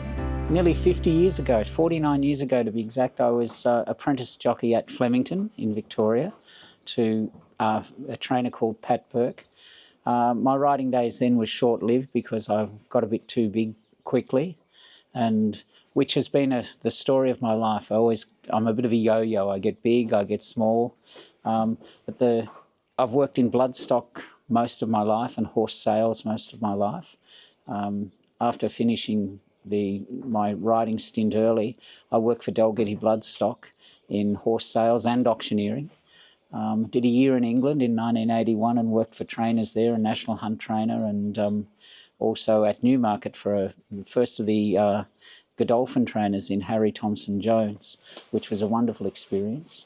When I came back, I was fortunate enough to get positioned back at Dalgety Bloodstock and worked there, and in that time I had an owner trainer's licence, so I've trained a couple of winners and just played around in that area, and ran our own sales company at the showgrounds in Melbourne and on Flemington Racecourse, which is the first horse auction that had ever been held on Flemington Racecourse. We called ourselves the Lightning Sale, my partner Ian Rimington and I, and we held that after the Lightning Stakes meeting at Flemington, which was a great experience as well. So right through, worked in bloodstock, worked in horse sales, a little bit of everything. We've owned a couple of farms as well, and my wife Sue and I have been fortunate enough to breed a couple of Group 1 winners in Peggy, Jean and Sprite.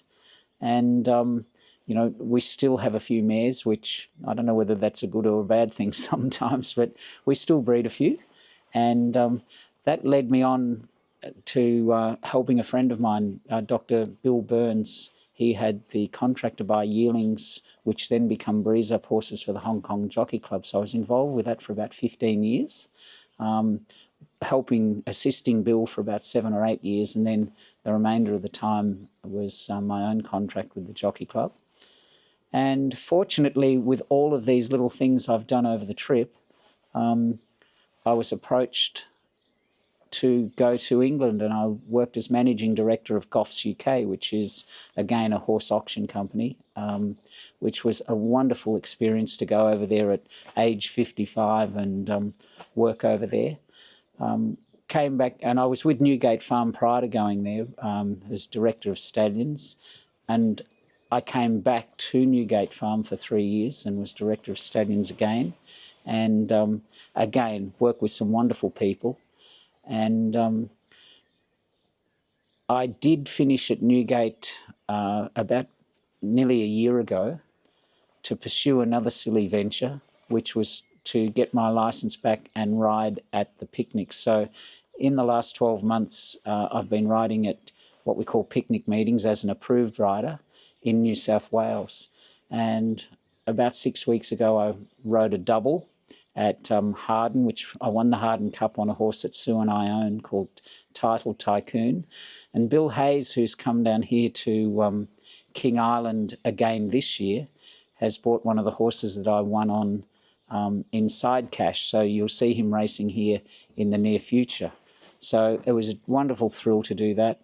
And a couple of weeks ago, I got beaten in a photo in the Bong Bong Cup on our horse Title Tycoon, and that was a race I would dearly have loved to have won, but went down in basically a short half head. So disappointing on one hand, but great achievement on another. So throughout my life, I've really been working in some way, shape or form in the horse industry. And because of the Ballarat project that the trainers did down here at King Island and helped support this club, which was 2023 and 2022, I came down and spent the weekend here the last 2 years and met Bill Hayes last year and obviously Audrey Hamer, who's the president of the club here. And we said, in another adventure, with doing what I'm doing this year in 2024 with riding at the picnics and whatever, it'll be a great adventure to come back to King Island and help Bill with his horses. And we've got a couple of horses that we own ourselves as well that are in Bill's team.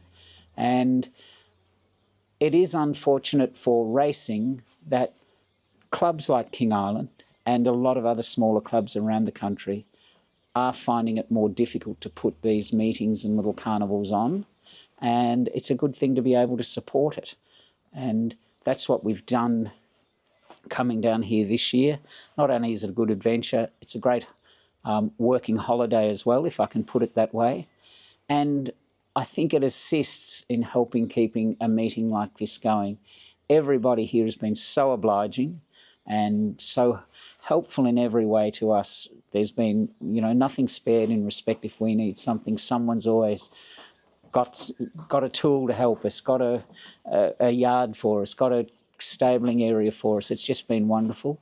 And Bill had the experience last year of bringing horses down, and we've sort of ridden on the coattails of Bill's experience last year to help him this year. So we've got our fingers crossed that we have a successful carnival and that King Island racing keeps going. And I do urge anybody out there that can support King Island and smaller clubs around the country to do so. And a place like King Island, it's an interesting place.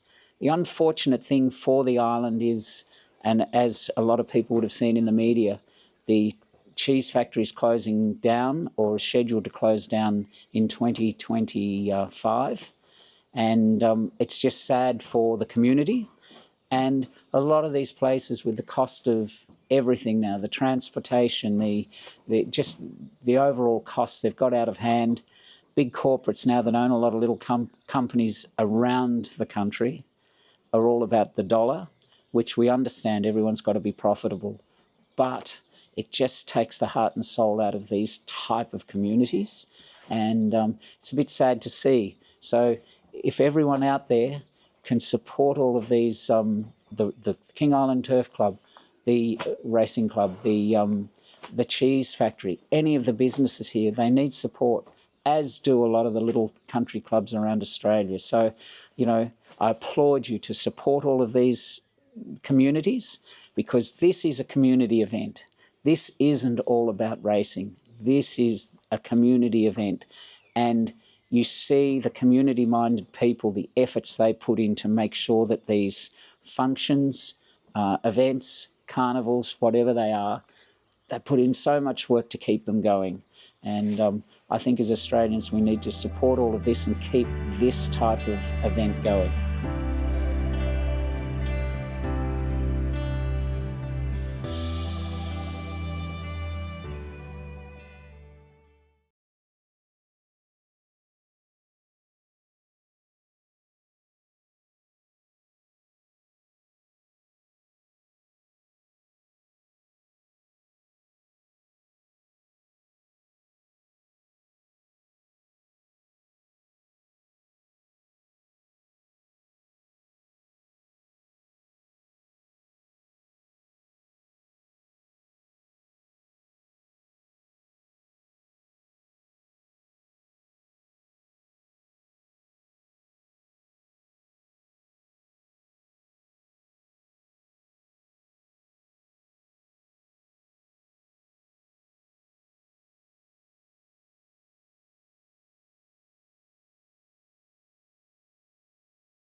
Second of our harness events coming up here, race number 6, the King Island Stock Feeds Pace.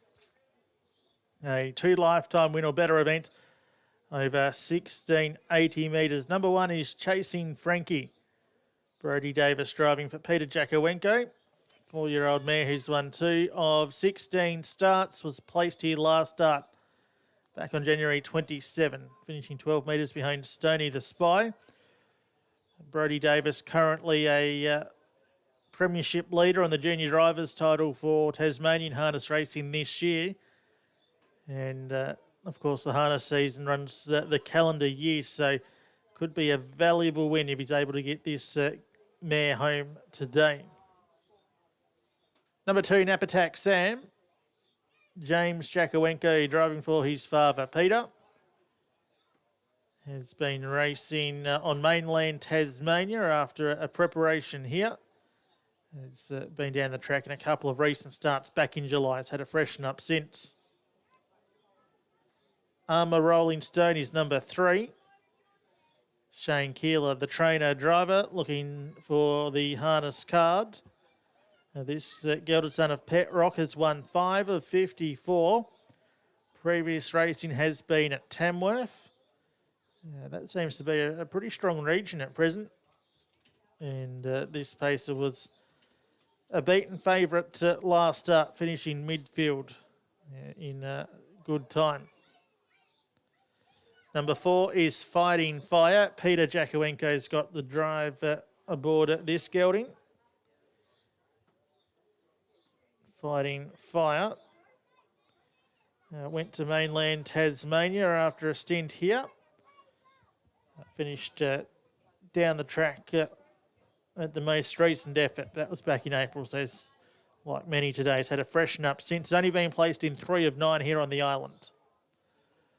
Run, Pop, Run is number 5. Tian Ruston driving this pacer, who's trained by her father Daryl. Another one coming down from Tamworth. Finished in 5th spot in a race there back in December of 2023. He's won 6 of 78 overall. And will be having his fair start this calendar year. So that's the contenders for the King Island Stock Feeds Pace. They're in the yard.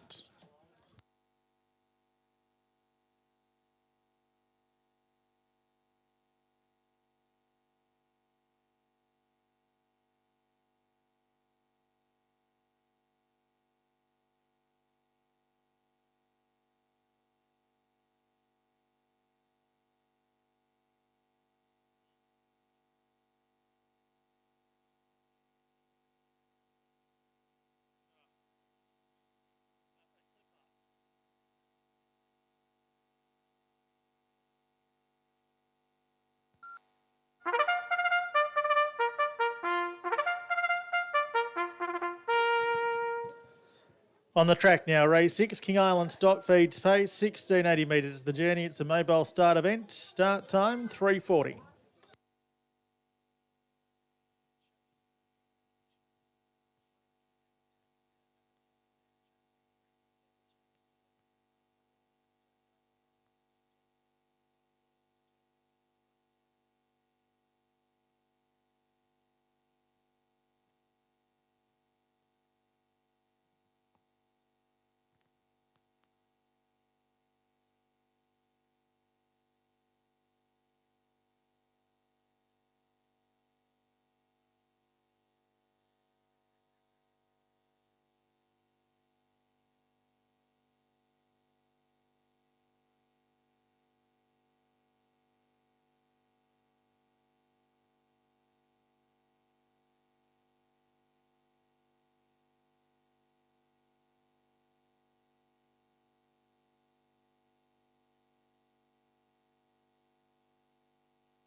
Starting to score up here.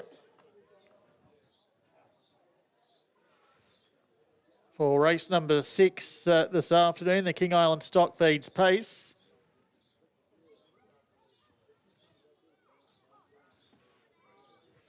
$16.80 metres the journey. Mobile picks up speed.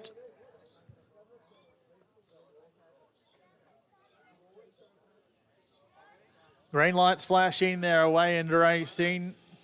Beautiful line out. Chasing Frankie off the inside, showing speed. Nap Attack Sam, Fighting Fire and Armour Rolling Stone 3 wide into the first 10. And Run Pop Run is back towards the tail. But Chasing Frankie was able to lead off the inside gate and heads out onto the 1400 metre bend by a clear sulky's length. Nap Attack Sam is second, Armour Rolling Stone third. Fourth, Run Pop Runner. And Fighting Fire is back at the tail end of the field. So that's the order as they head out towards the 1200 metre mark. And Chasing Frankie shows the way out in the lead by 2.5 metres. In that second spot, Armour Rolling Stone. Third, the inside, Nap Attack Sam. Run Pop Run in the 1-1er. And last of all was Fighting Fire. Down the back straight they go in the direction of the 1,000 metres. And as they get over the crossing, it's Chasing Frankie in front. Leads a narrow margin, Armour Rolling Stone. On the inside in third spot, Nap Attack Sam. Run Pop Run in the 1-1 and Fighting Fire can see them all. Heading out onto Johnson's Corner in the direction of the 800 metre mark. The 4-year-old mare Chasing Frankie shows the way, a half neck the margin. In second spot, Armour Rolling Stone. Nap Attack Sam was third, the inside of Run Pop Runner, and Fighting Fire sees them all down the side of the course towards the 600. Chasing Frankie leads the narrowest of margins, Armour Rolling Stone. Run Pop Run with the drop on those in the 1-1. Nap Attack Sam and Fighting Fire being produced 3 horses wide. They put the pump shed behind them and out wide on the track. Fighting Fire raced up to put their head in front from Armour Rolling Stone. Chasing Frankie there, the insider. Run Pop Run was 3 wide with cover and Nap Attack Sam at the tail. Making their way down the hill. They've got 300 metres to travel. Fighting Fire out wide on the track just in front from Chasing Frankie. Armour Rolling Stone between that pair. Run Pop Run the widest runner. They're in the home straight. Chasing Frankie just in front from Armour Rolling Stone. Fighting Fire and Run Pop Run down the outside. Armour Rolling Stone just in front. Chasing Frankie trying to rally back. That's Chasing Frankie and Armour Rolling Stone. Armour Rolling Stone will do best. Armour Rolling Stone won it from Chasing Frankie, Nap Attack Sam, Fighting Fire and Run Pop Run.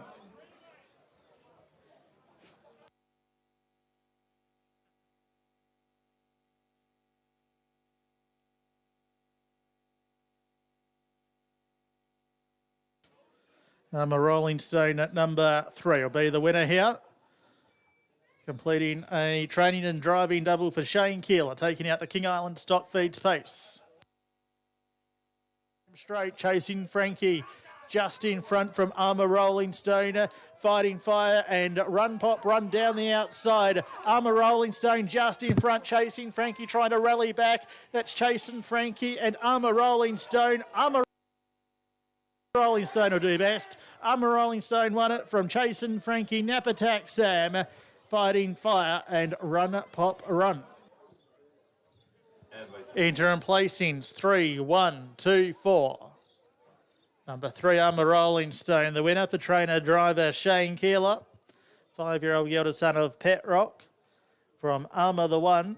Raced by L Keeler, I Styles, B Keeler. In Conley, P Williams, S Morton, S Martin, J Martin, H Sowell and M Murrick. With number 6 to 55 for Armour Rolling Stone. 1 Chasing Frankie was second, Brody Davis and Pete Jacowenko. 2 Nap Attack Sam third, James Johnson, Pete Jacowenko fourth into 4, Fighting Fire. Straight, Chasing Frankie just in front from Armour Rolling Stone, Fighting Fire and Run Pop Run down the outside. Armour Rolling Stone just in front, chasing Frankie, trying to rally back. That's chasing Frankie and Armour Rolling Stone. Armour Rolling Stone will do best. Armour Rolling Stone won it from chasing Frankie, Nap Attack Sam, Fighting Fire and Run Pop Run.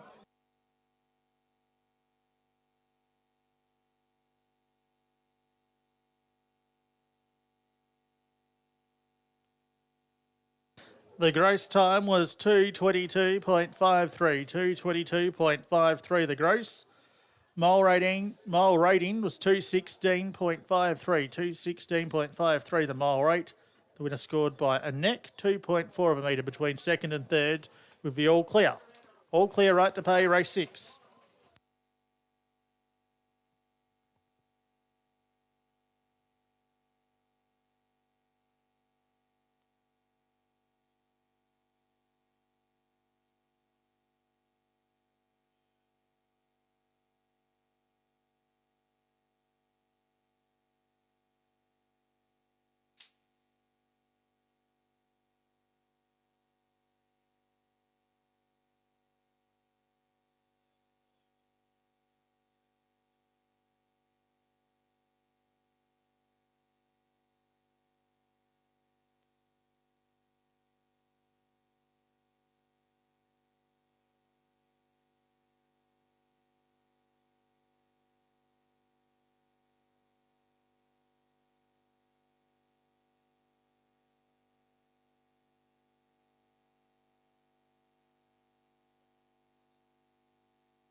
Just while we're waiting for the all clear, just to remind everyone if they want to put their ticket in the tubs at the bars for a $50 gate prize, and you have to be here to win it.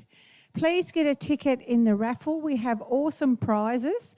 So Katie's around, or you could come to the office and still buy a ticket, but Katie's up there. She's been in Fashions on the Field. She's up there selling some more tickets now. So you've got to be in it to win it. All the money, the proceeds go towards the club. Thank you.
I missed Duncan saying the all clear. So, Laura and Emily, would you like to come in to receive the King Island stock feeds, which is Wayne and myself. We've owned King Island stock feeds since 1988, and we have our manager, Sophie, and we've been sponsoring this race for quite some time. And there's also a trophy donation, $50 from the Island Sisters and $50 from the club. So congratulations once again to Shane, trainer driver, and well done to all the owners. I believe there's a few owners in this one. So I have Laura here to receive the trophy. Thank you. Thank you to King Island Stock Feeds for sponsoring this race. This horse is owned by quite a few of us, and there's only 3 of us here on track today. So Emily and I are taking one for the team. Well done to Shane and Ian on preparing this horse for the races. It's great to see it get a win so early in the season. Thank you. Thank you very much. And you can go in and have something to eat and a drink with Trish. So thank you to Trish McKenzie. She's in the committee room for the winners and grinners. So thanks again to Trish for that. And we actually had lots of cheese donated by Saputo. So thank you for that, organised by Paul Dodd. So enjoy. Thank you.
You can watch the Runners are in the yard at race number 7 today. The King Island Concrete Class B handicap over 1,200 metres.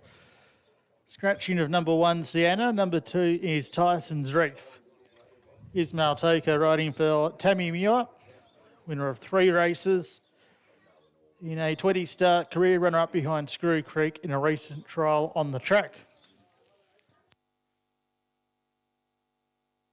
Number 3 is Mayoral Privileges, Hayley McCarthy riding for Jim Taylor.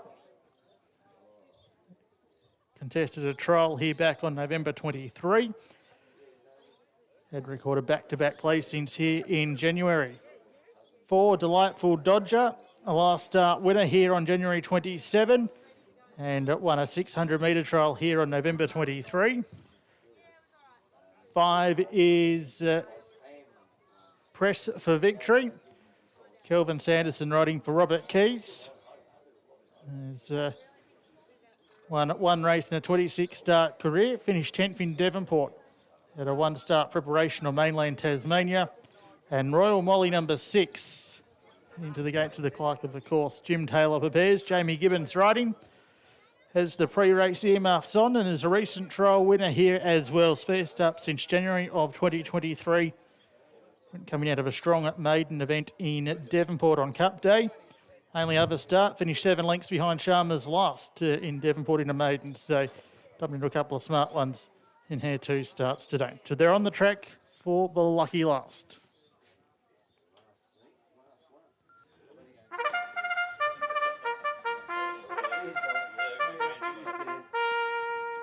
So they are heading to the gates. King Island Concrete Class B handicap 1,200 metres. Sienna the Scratching, start time 4:15.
At the gates for the last, at the gates.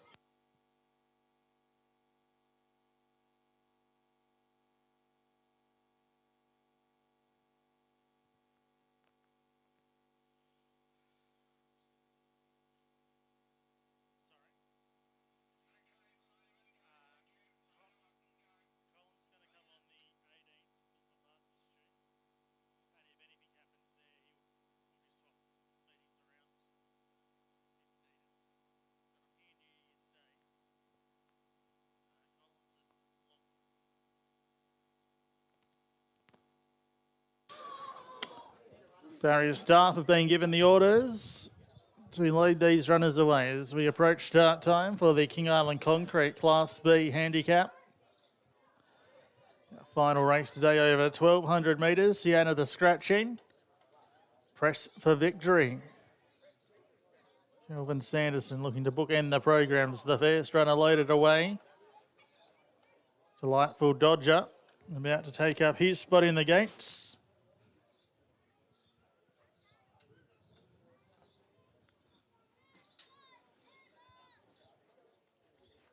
Mayoral Privileges in the Henry Dwyer colours. Great to see Henry's colours on the island for another season.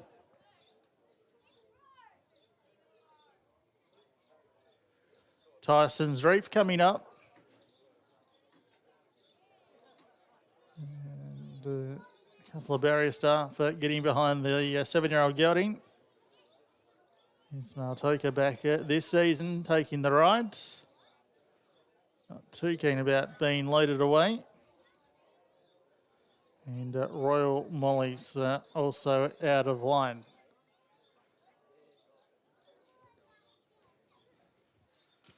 This is the last race on Ladies' Day.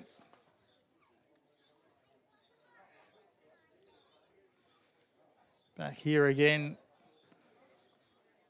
next Saturday for Beef Day.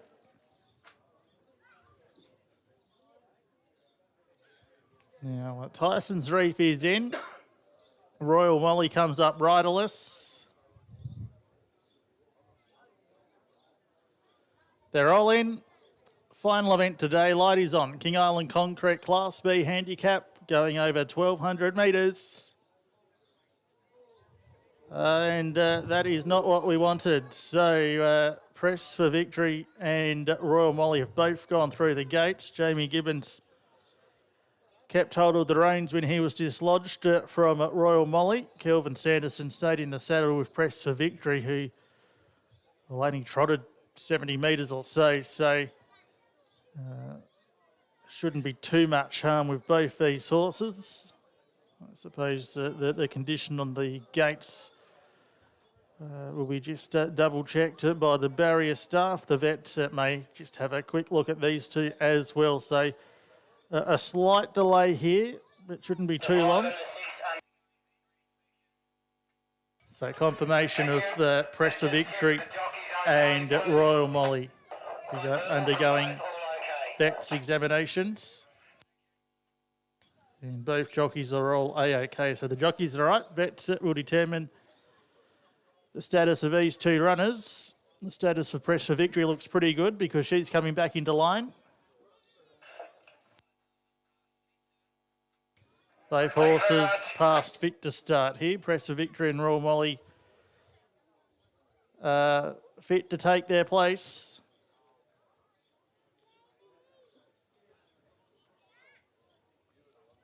So Press for Victory. Loaded away. And Royal Molly to come up again.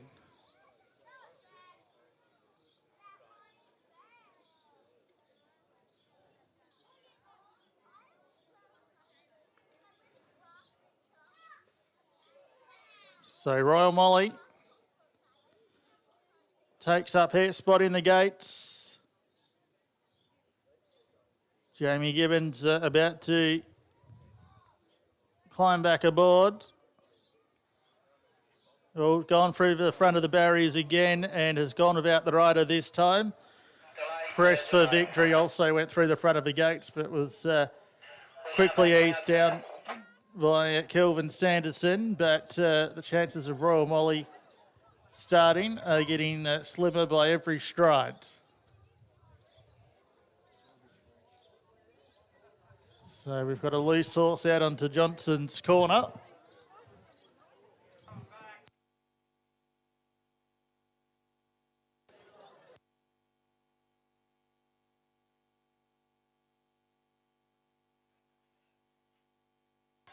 So this horse is coming back towards the barriers. So this will constitute a slight delay while the staff capture this mare.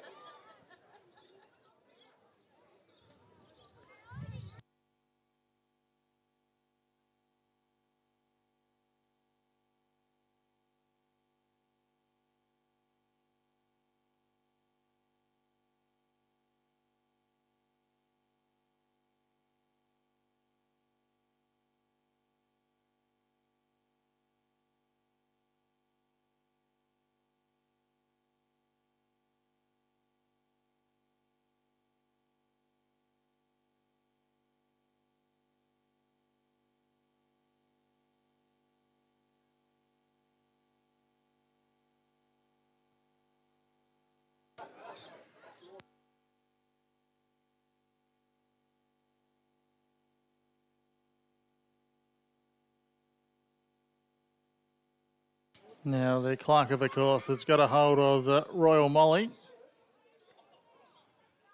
We'll head back to the gates and no doubt will be examined by the vet. Certainly wasn't at an extreme tempo while away, so your fate awaits.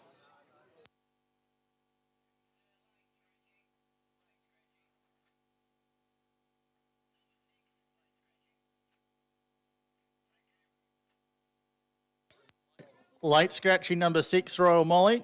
Late scratching of number 6. Bookmakers to rule a line, and we'll have some deductions post-race.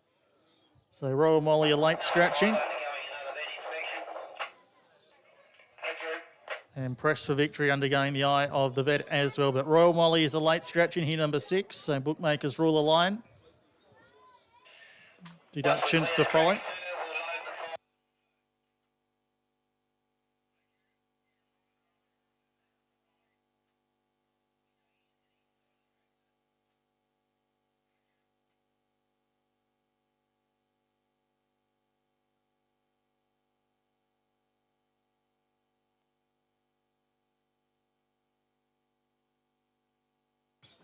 So Royal Molly will be taken to the infield.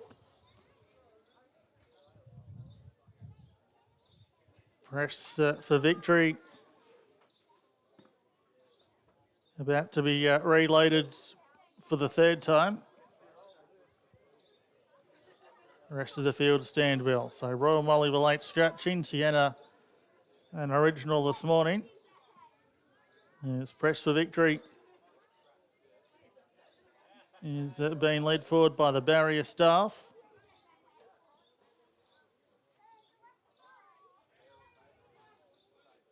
So just about ready.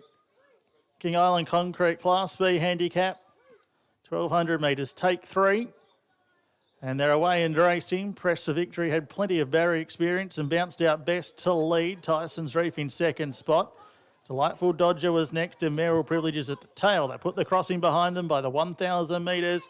And the race favourite, Press for Victory, shows the way by 3 parts of a length. Tyson's Reef in second spot. Delightful Dodger a length and 3/4 away third. Merrill Privileges last of the quartet. On Johnson's corner at the 700, Press for Victory for Kelvin Sanderson, looking to bookend the program today, shows the way by 2.5. In second spot, Tyson's Reef, Delightful Dodger third, and Merrill Privileges as they make their way past the pump shed at the 500. Press for Victory. Sanderson yet to press the button on the race favourites, nicely cleared by 4 at the 400.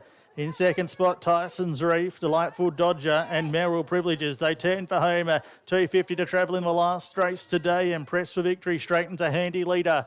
Tyson's Reef holding second spot for Merrill Privileges. Press for Victory in front, 100 metres to go, is nicely clear, and the last race favourite will lead all the way. Press for Victory comes on for an easy win by 5. Tyson's Reef second, Merrill Privileges third, and Delightful Dodger last of the quartet. As easy as you like for the favourite. Number 5, Press for Victory for Robert Keys, and Kelvin Sanderson has led all the way to take out the King Island Concrete Class B handicap. Taken straight to the lead and wasn't out of second gear late. Reef holding second spot for Merrill Privileges. Press for Victory in front, 100 metres to go, is nicely clear, and the last race favourite will lead all the way. Press for Victory comes on for an easy win by 5. Tyson's Reef second, Merrill Privileges third, and Delightful Dodger last of the quartet. Interim placings 5, 2, 3, 4. 5, 2, 3, 4. Betting deductions for the late scratching of Royal Molly to follow. Our last race winner, number 5, Press for Victory, is owned by Howard Kolf. He gave us a tip when he put her up short odds. Robert Keys for pairs. Kelvin Sanderson took the winning ride, and much like the first, he's led all the way. 2, Tyson's Reef for second, Ismail Toka riding for Tammy Muir. 3, third, Merrill Privileges, Hayley McCarthy and Jim Taylor. Delightful Dodger number 4 was officially 4th. So the placings on our last race are 5, 2, 3 and 4. Royal Molly, the late scratch, and if you hold a ticket with her name, you will get a refund. And with that late scratching, there'll be some betting deductions for bets placed prior to the late scratching of Royal Molly. And our stewards will pass that information on in due course. So runners returning here, 5, 2, 3, 4 on the last. Reef holding second spot for Merrill Privileges. Press for Victory in front, 100 metres to go, is nicely clear, and the last race favourite will lead all the way. Press for Victory comes on for an easy win by 5. Tyson's Reef second, Merrill Privileges third, and Delightful Dodger last of the quartet.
Now, on the last race, the winner won in a time of 111.32. 111.32. The winner, Press for Victory, scored by 5.5 lengths. And it was 1 length separating second and third. 5.5 by 1. 111.32 for time. 5.234 past the post. And yes, we have the payout signal. So it is correct weight, 5.234. Betting deductions still to be advised for the length scratching of Royal Molly.